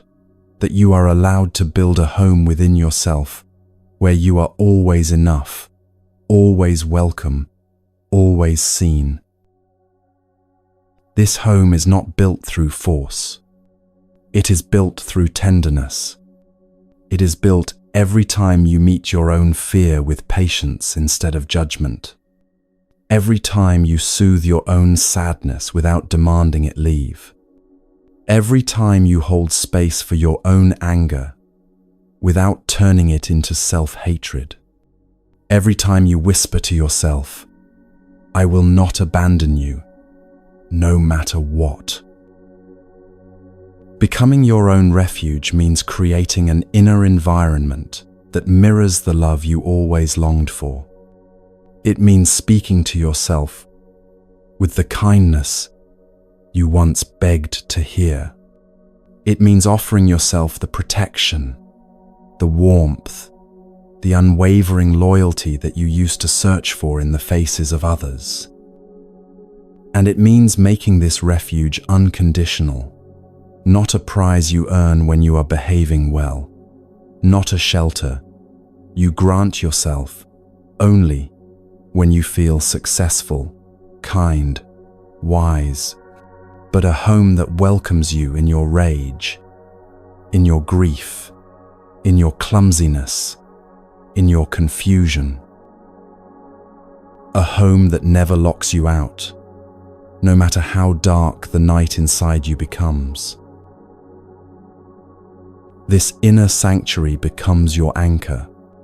When the storms rage outside, when the world is unkind, when people misunderstand you, when rejection stings, when plans fall apart, you do not crumble because your belonging is not anchored to shifting sands. It is rooted inside you, steady and sure. Building this refuge also means learning to recognize when you have stepped outside of it, when you have wandered into old patterns of self-attack, of self-abandonment, of shrinking yourself to fit someone else's idea of who you should be, and without judgment, without despair, you gently guide yourself back home. This is the work of a lifetime. It is not done in a day, a month, a year. It is done moment by moment, choice by choice. And the more you practice, the easier it becomes. The faster you recognize when you are leaving yourself, the quicker you return. Becoming your own refuge also teaches you to differentiate between what is yours to carry and what is not. When the world projects its cruelty, its confusion, its fear onto you, you learn not to swallow it whole. You learn to ask, is this mine? Bading. You learn to leave behind the stones that were never yours to bear. You learn to refuse to turn other people's wounds into your self-definition. And when the world grows loud and sharp, when the storms feel endless, you do not need to armor yourself with hardness. You can stay soft. You can stay open because you are protected from within. Your safety does not depend on shutting down your heart. It depends on knowing you have a home inside it. This way of living also transforms your relationship with failure, with loss, with uncertainty. You realize that you do not need to succeed in every endeavor to be safe. You do not need to be liked by everyone to be whole. You do not need to have all the answers to be at peace, because your sanctuary is not built on outcomes. It is built on presence, on loyalty, on love. Every time you sit quietly with your own messy emotions, without trying to exile them, you reinforce the walls of this inner home. Every time you catch the old voice of shame and answer it with gentleness instead of violence, you lay another stone in the foundation. Every time you choose to trust yourself, even when the world says you shouldn't, you light another candle inside your refuge. And you realize over time that no matter what happens outside, no matter how hard the winds blow, you can always return here. You can always come back to the steady ground of your own heart. This inner refuge is not isolation. It is not cutting yourself off from the world. It is the opposite. It is what allows you to stay connected without losing yourself. It is what allows you to love others without collapsing into them. It is what allows you to show up fully, knowing that no matter how you are received, you are already home. Tonight, as you breathe and rest, let yourself feel the walls of this sanctuary rising quietly around you. Not walls that imprison, walls that protect, walls built not of anger or fear, but of steady love. Walls that say, I belong to myself. I am safe here. I am enough. You are not alone. You are not homeless inside yourself. You are not broken beyond repair. You are building a home within your own heart. You are tending a fire that no storm can extinguish.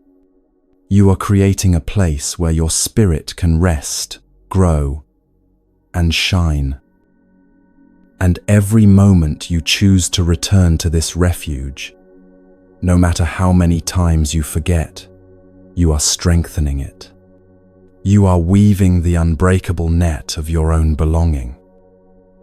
The world will still be harsh sometimes, but you will not be at its mercy because you have found the one place it cannot reach, the sacred, steady, ever-welcoming refuge within yourself. And here finally you are free.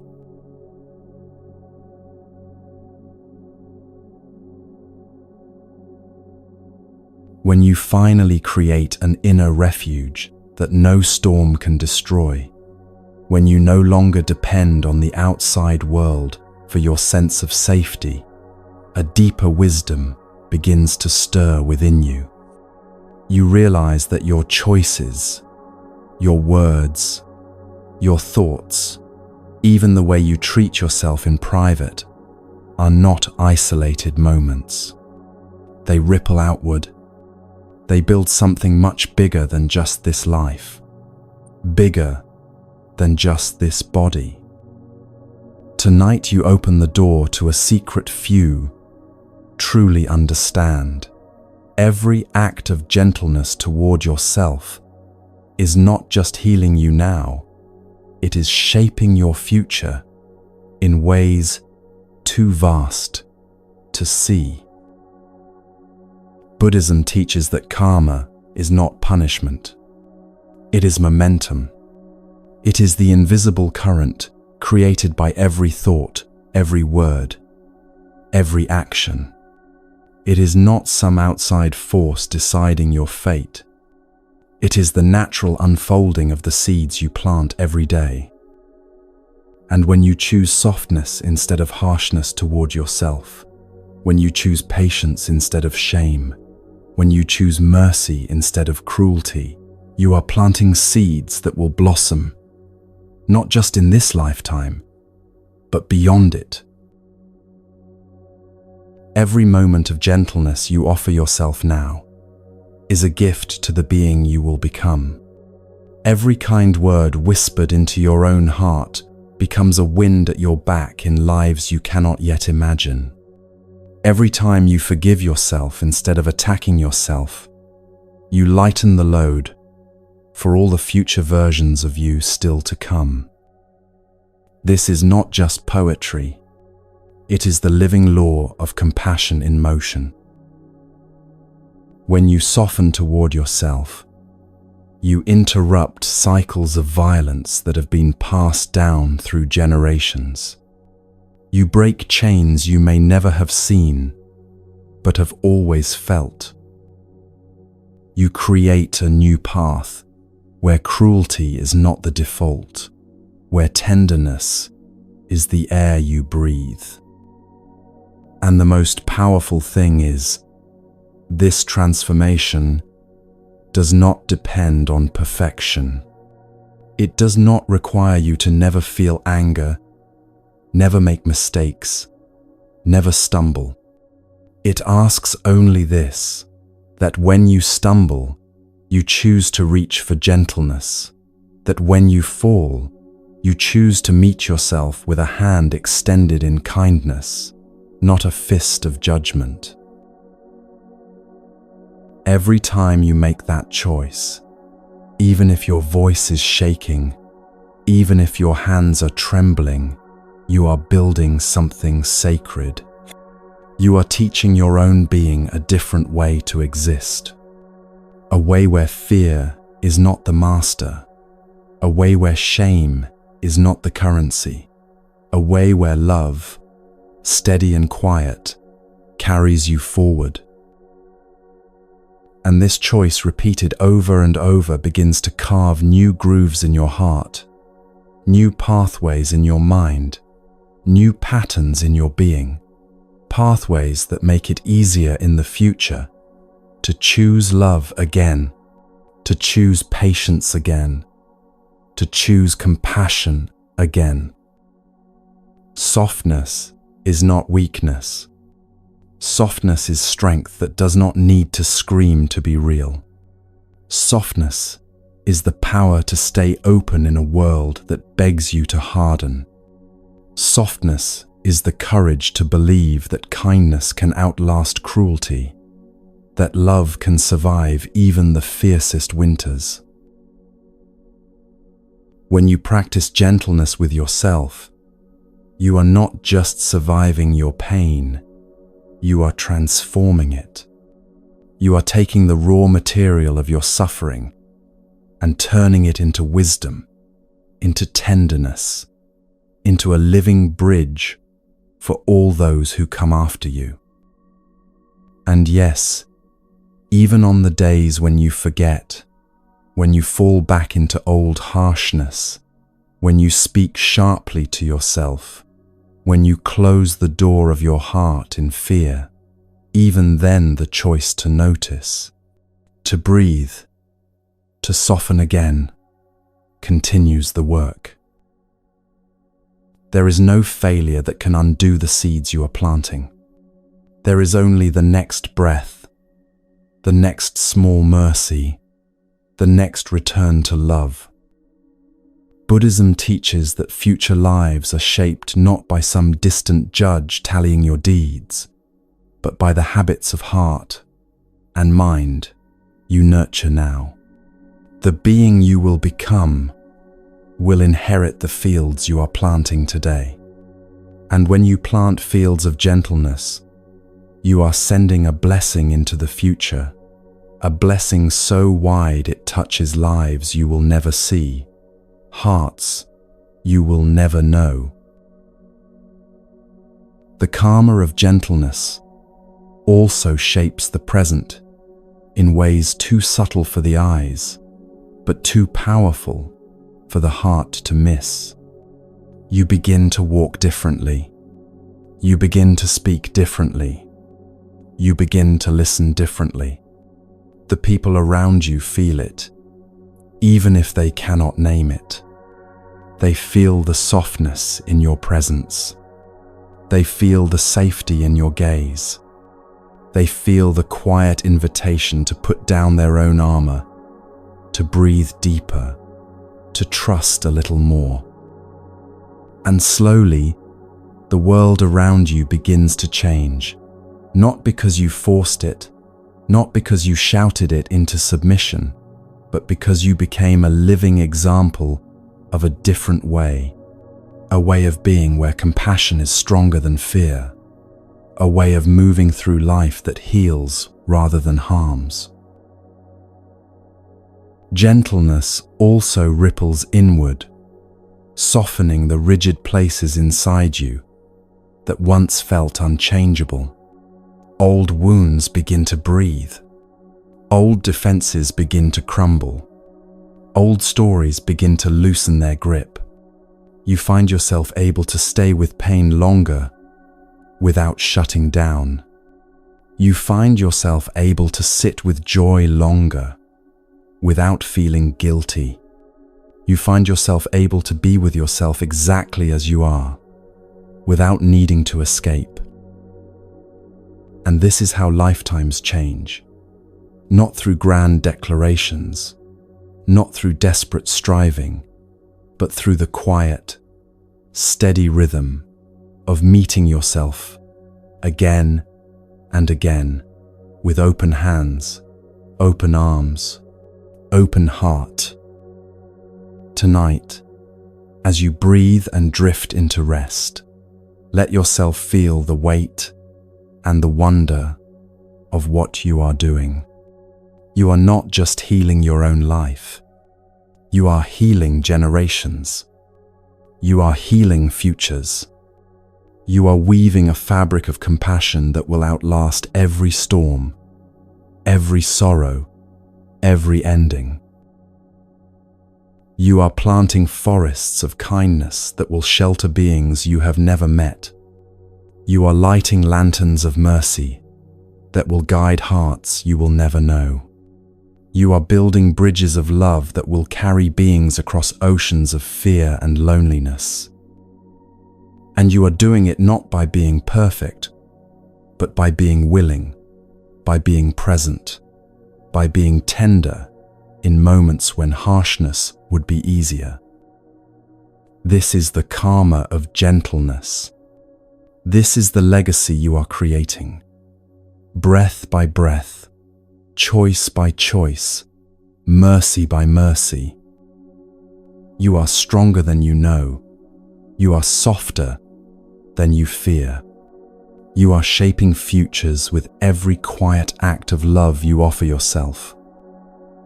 And even when you cannot see it, even when you doubt it, even when the world outside seems unchanged, trust that nothing is wasted. Trust that every moment of gentleness echoes further than you can imagine. Because love, once set in motion, never dies. It moves through time like light through the darkness, lighting paths, healing hearts, weaving a future where kindness is the strongest force of all. And it all begins here now in this breath with you.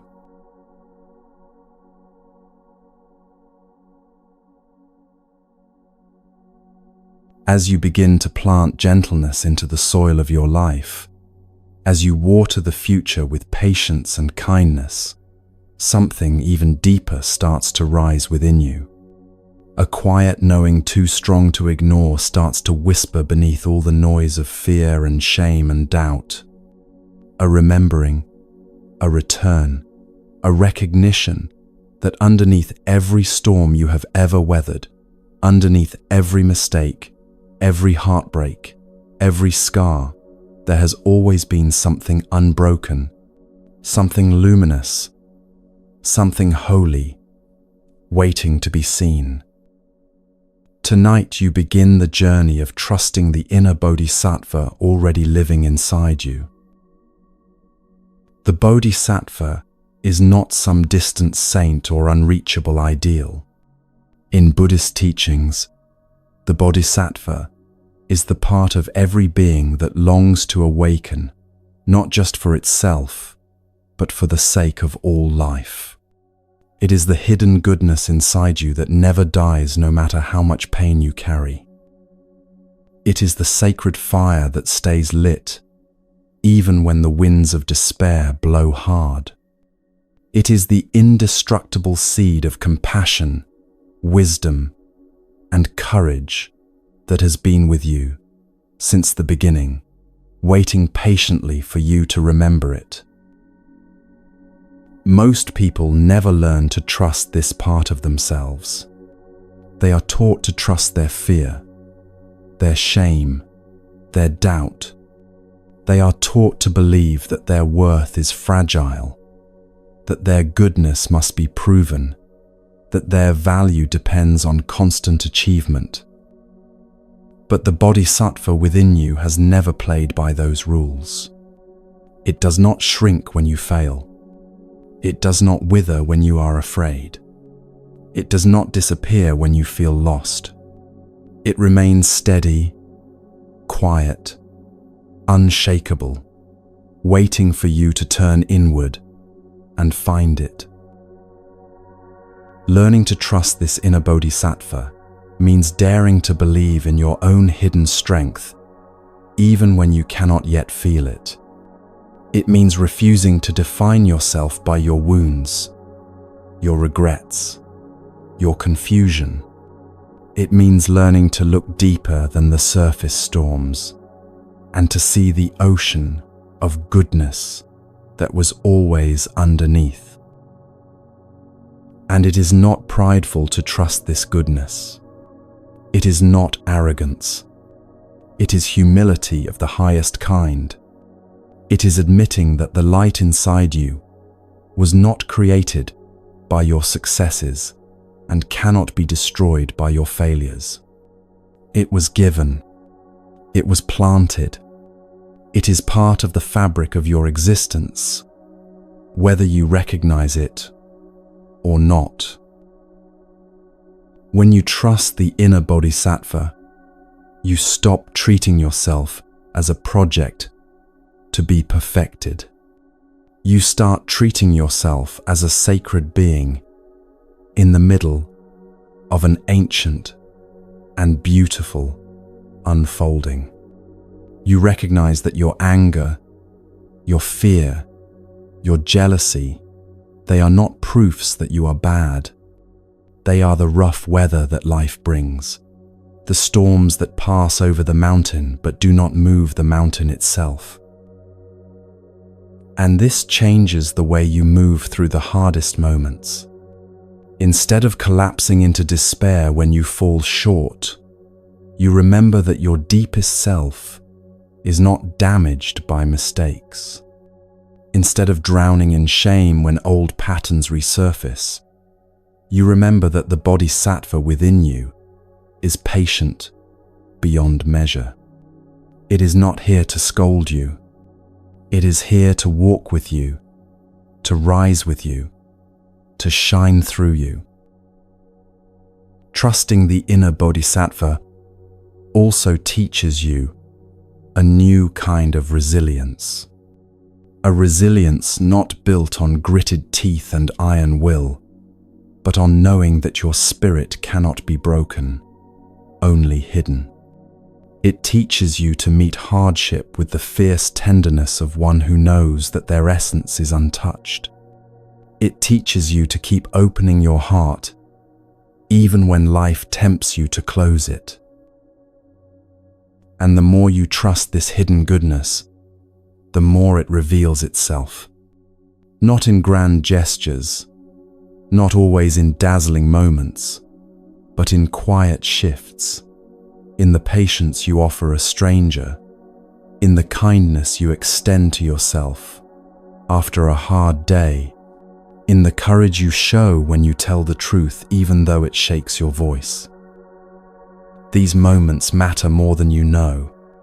They are the language of the Bodhisattva made real in your daily life. They are proof that you are already awakening, already embodying the deep compassion that your heart has carried all along. Trusting the inner Bodhisattva also changes the way you see others. When you believe in the indestructible goodness inside yourself, you begin to see it in others too.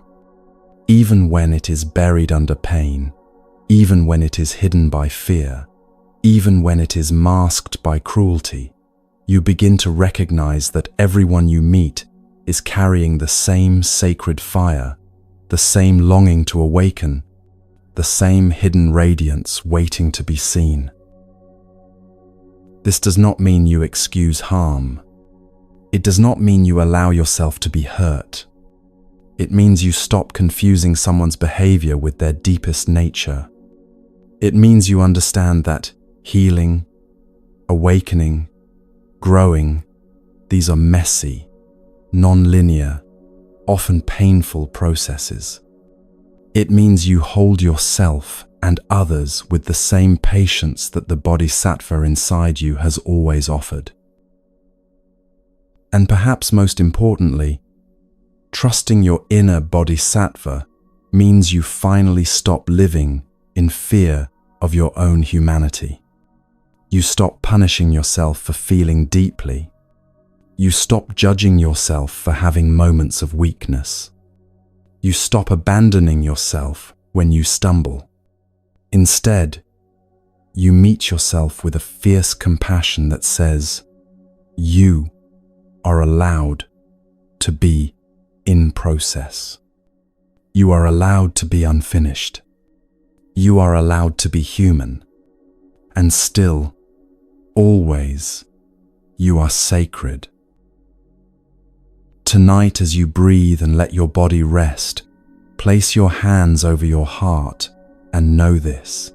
Beneath the noise, beneath the fear, beneath the self-doubt, your Bodhisattva nature is alive, waiting, shining, steady. You do not have to earn it. You do not have to deserve it. You do not have to prove it. You only have to trust it. You only have to remember. You only have to return breath by breath to the indestructible goodness that was never lost. And the more you trust it, the more you become it. The more you believe in it, the more you embody it. The more you live from it, the more you awaken it in the world around you. You are not broken. You are not too far gone. You are not beyond redemption. You are and have always been a living flame of compassion. You are and have always been a carrier of light. You are and have always been a bodhisattva in the making. Trust it, breathe it, become it.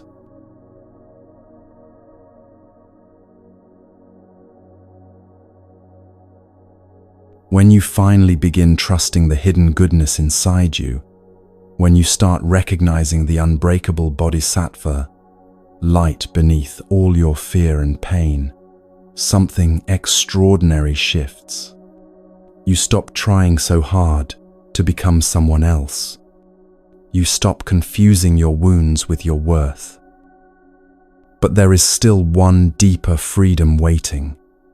one final chain that keeps many people trapped in cycles of shame.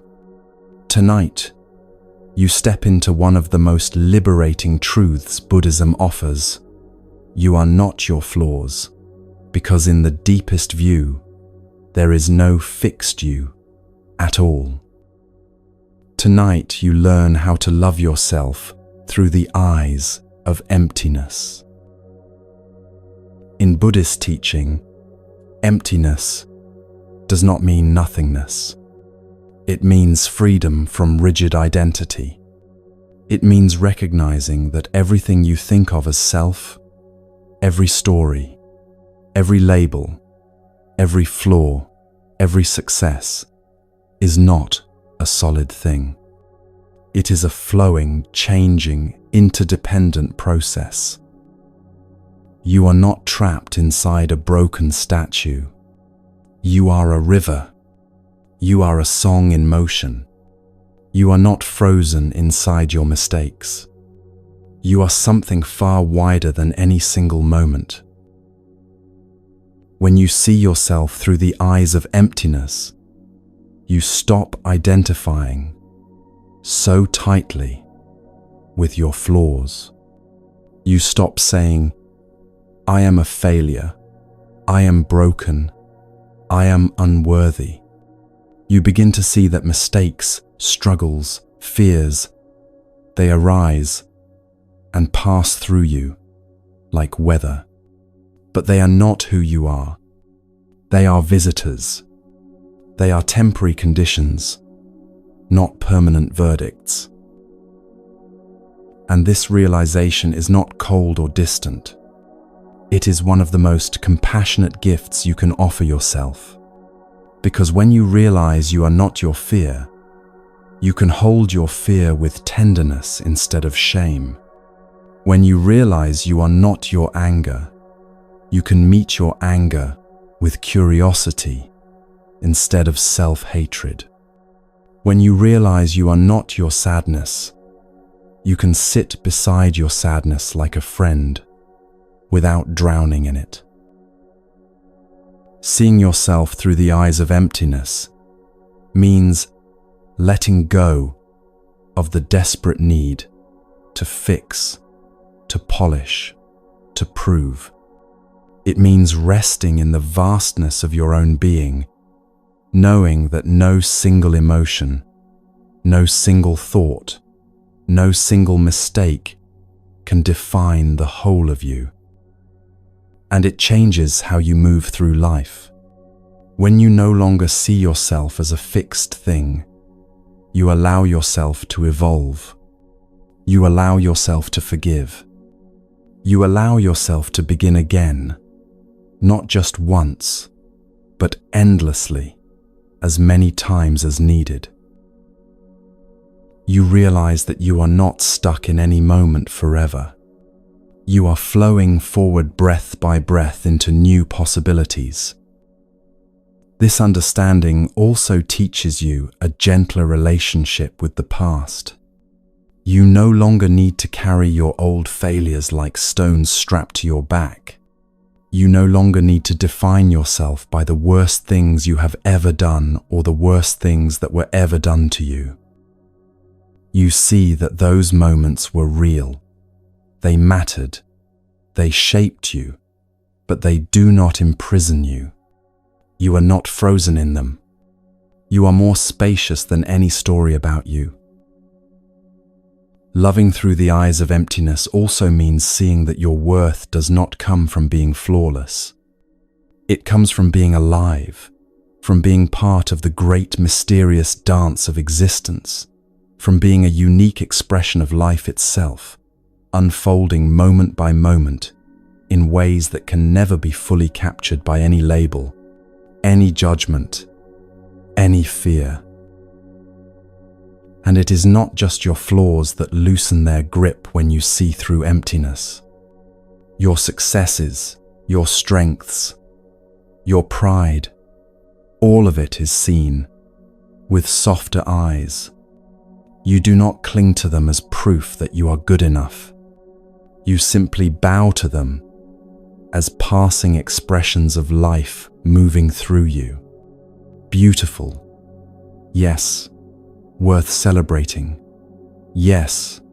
But not the source of your worth. This kind of love is wide. It is not fragile. It is not based on how well you perform or how perfectly you heal. It is based on recognizing that underneath every high and every low, you are already whole. You are already vast. You are already free. And this vision brings deep peace because you no longer have to spend your life desperately trying to hold on to success or run away from failure. You no longer have to fear every mistake as a threat to your existence. You can meet life as it comes with an open heart, knowing that whatever rises and falls, your deepest being remains untouched. You are not your flaws. You are not your fears. You are not your failures. You are the space within which all these things arise and pass away. You are not the storm. You are the sky that holds the storm. You are not the wound. You are the vastness that contains the healing. You are not the sadness. You are the breath that stays steady underneath the waves. And when you love yourself through the eyes of emptiness, you stop needing to be perfect to be worthy of love. You see that you are always more than your best day, more than your worst day, more than any day. You are not broken trying to become whole. You are whole, learning how to remember yourself. You are not lost trying to be found. You are found, learning how to walk through the world with softer eyes. And every time you return to this knowing, you heal not just yourself, but the world around you. Because a heart that knows its own vastness cannot help but see that same vastness in others. A heart that sees its own freedom cannot help but wish that freedom for all beings. You are not too much. You are not too little. You are not wrong for being exactly who you are. You are a living expression of emptiness, dancing itself into form. You are a river moving through 1,000 changing landscapes. You are a note in the endless song of the universe. And you are beautiful even when you cannot see it. You are worthy even when you cannot feel it. You are love even when you forget it. Breathe into this vastness tonight. Rest inside it. Trust it. You are free. You are always free.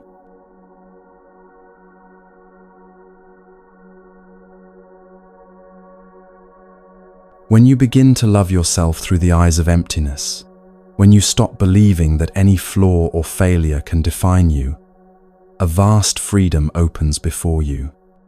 You start to breathe differently. You start to live differently.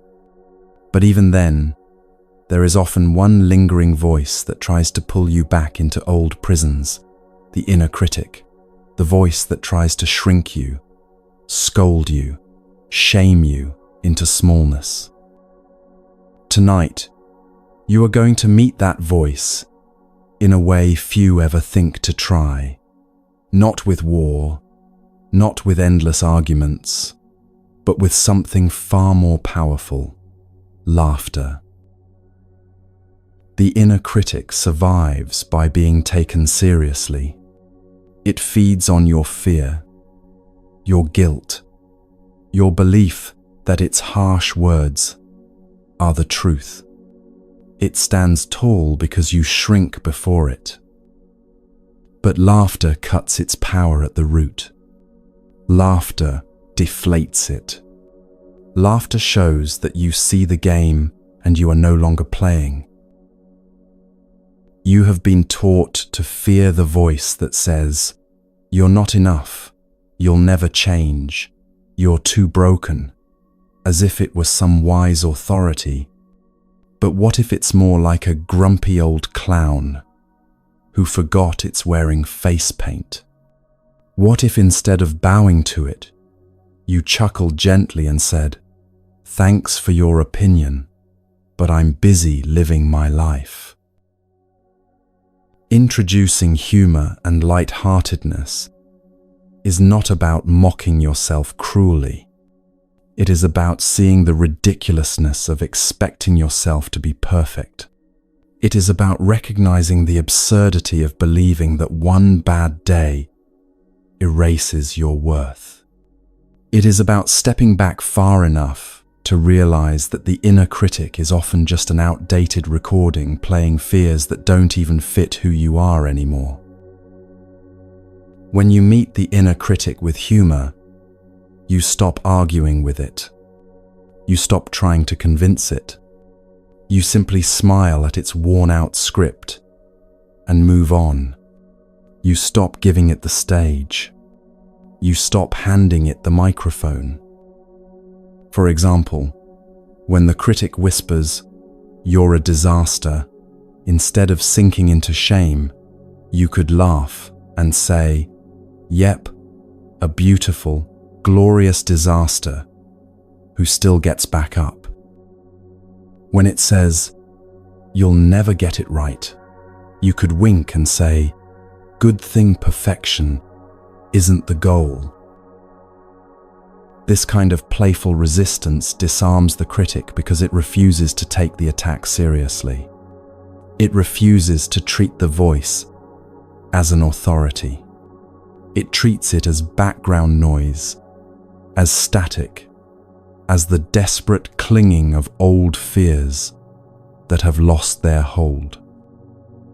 And the more you practice, the faster you spot the critic when it rises. You start catching it mid-sentence. You start hearing the ridiculous exaggerations. You start noticing how repetitive and boring it actually is. And you respond not with a fight, but with a soft chuckle, a shake of your head, a light step forward. This way of meeting the inner critic also builds resilience, because no matter how much you grow, no matter how much you heal, that voice may still pop up from time to time, but it will no longer terrify you. It will no longer control your choices. It will no longer define your days. Laughter reclaims your power. It reminds you that you are bigger than any single thought. It reminds you that life is not a courtroom where you are constantly on trial. It reminds you that you are here to live, to explore, to stumble and dance and wonder, not to meet some impossible standard of flawlessness. Buddhism teaches that clinging to rigid self-views creates suffering. The inner critic thrives on rigidity. You must always be good. You must always succeed. You must never falter. But humor introduces flexibility. It bends the rigid stories until they snap. It creates space. It allows you to move, to breathe, to be. And laughter is not denial. It is a different kind of wisdom. It is seeing the seriousness of life, seeing the sorrow, seeing the fear, and still choosing to keep your heart light enough to float above it. Sometimes it is refusing to let pain have the final word. When you laugh with yourself, you practice the deepest form of kindness. You show that you do not have to be perfect to be loved. You show that mistakes are not moral failings, but part of the hilarious, messy adventure of being human. Imagine for a moment how your life would feel if you met your hardest moments with a twinkle in your eye instead of a whip in your hand. If you stumbled and said, "Classic me," with a smile instead of collapsing into shame. If you forgot something important and said, "Guess I'm human after all," instead of spiraling into self-loathing. This is not minimizing your struggles. It is liberating yourself from the chains of perfectionism. It is letting yourself breathe, letting yourself live, letting yourself love even the parts of you that are still learning how to love. And over time, this practice changes the very fabric of your relationship with yourself. The harsh inner voice grows fainter, weaker, less convincing. The lightness you cultivate begins to weave itself into your days. You laugh more easily. You forgive more quickly. You move through mistakes with the grace of someone who knows they were never meant to be a statue. They were meant to be alive. Tonight, as you rest, let yourself feel the possibility of meeting yourself with more laughter. Let yourself imagine facing your old fears, not with trembling, but with a grin. Let yourself feel the weight lifting as you realize you are allowed to find humor even in your own stumbling steps. You are not a failure for being imperfect. You are not doomed because you are still learning. You are not broken because you can laugh at yourself. You are alive. You are growing. You are discovering that freedom does not come from never making mistakes. It comes from never letting mistakes steal your joy. Breathe into that freedom tonight. Let it rise in you like a soft, unstoppable laughter, the kind that says, "I see it all, the beauty, the mess, the wonder, and I choose to keep loving anyway." You are already enough. You are already worthy. And you are allowed to enjoy this wild, imperfect journey, laughter and all.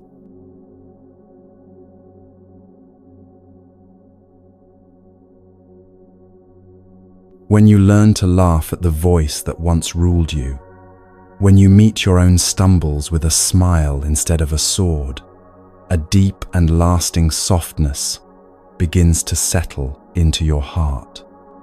You stop being at war with yourself. You start seeing your own humanity not as something to fight, but as something to celebrate. But even then, one final heavy burden often remains hidden in the corners of the heart, the belief that at your core, you are broken. Tonight, you take one of the bravest steps of all, letting go of that story for good.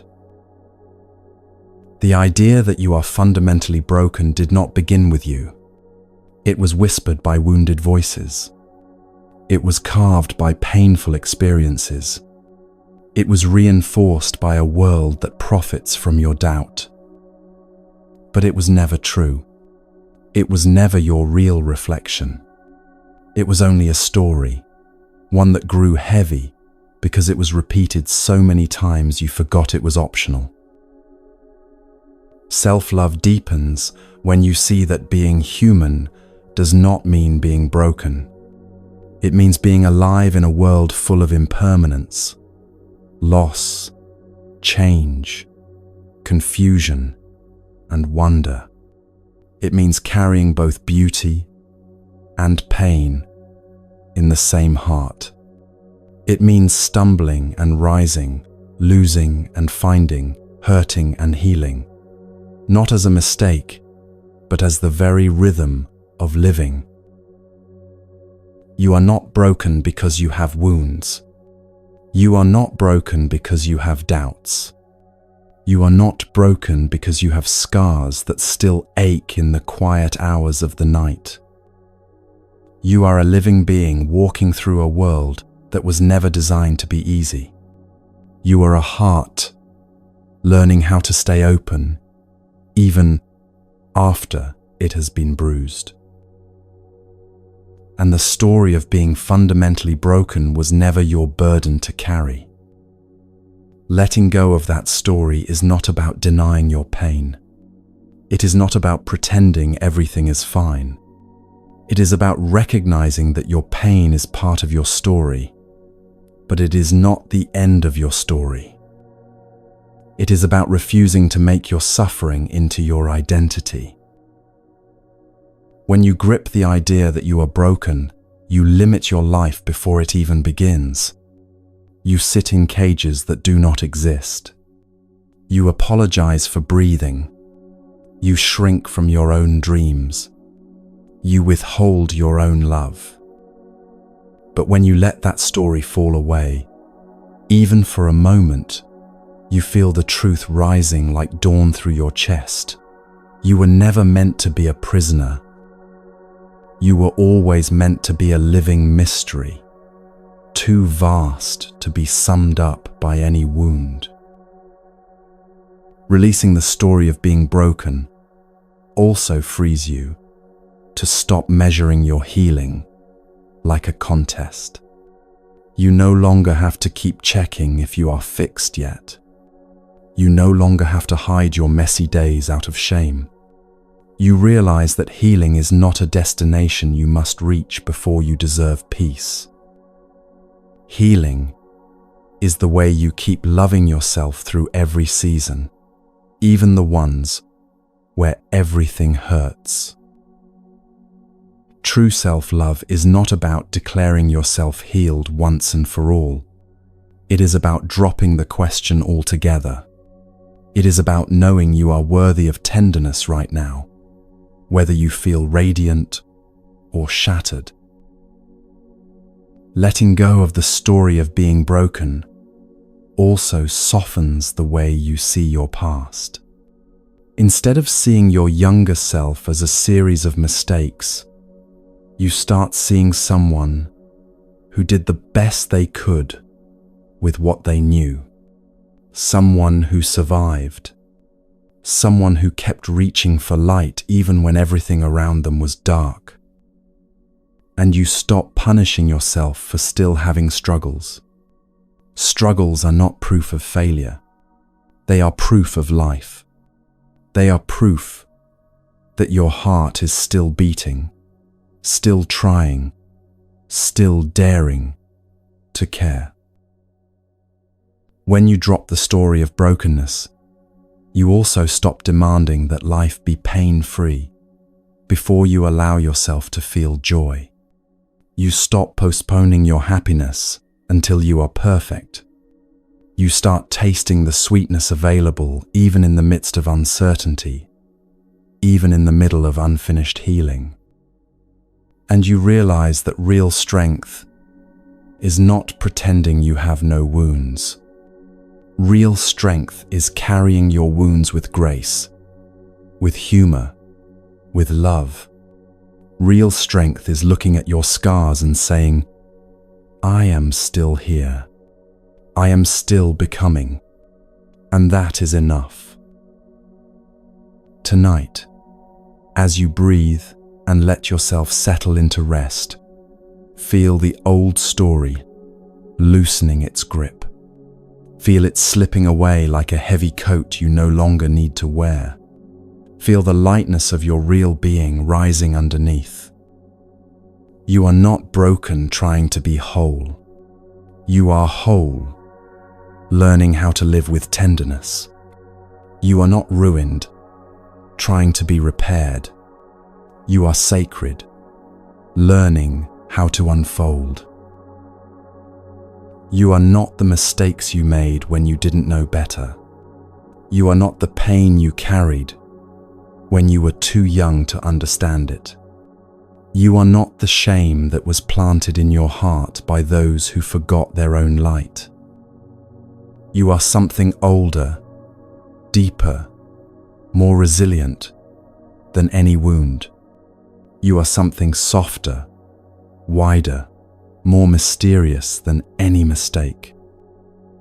And every breath you take in love instead of fear, every step you take toward your own heart instead of away from it, rewrites the story. You are not broken. You are blooming. You are not defective. You are evolving. You are not lost. You are on a path so ancient, so sacred, it could never be captured in words. The Buddha taught us that peace comes from within. Do not seek it without. Tonight you have traveled that inward journey. You have discovered what was always true, but temporarily forgotten. That love was never something you had to earn. That worth was never something you had to prove. That wholeness was never something you had to achieve.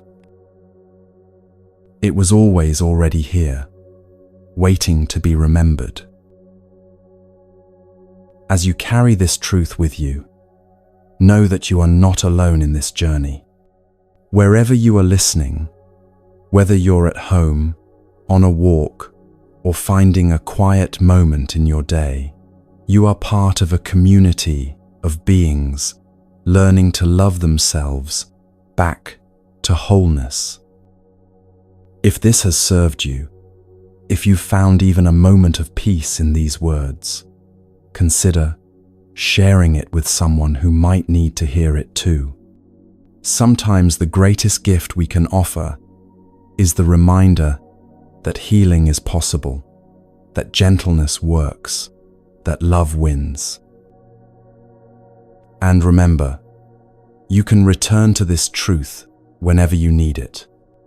When the old voices rise, when doubt creeps in, when the world feels heavy again, you can come back to this, knowing you were never broken. You were always whole. You were always enough. You were always worthy of the deepest, most unwavering love.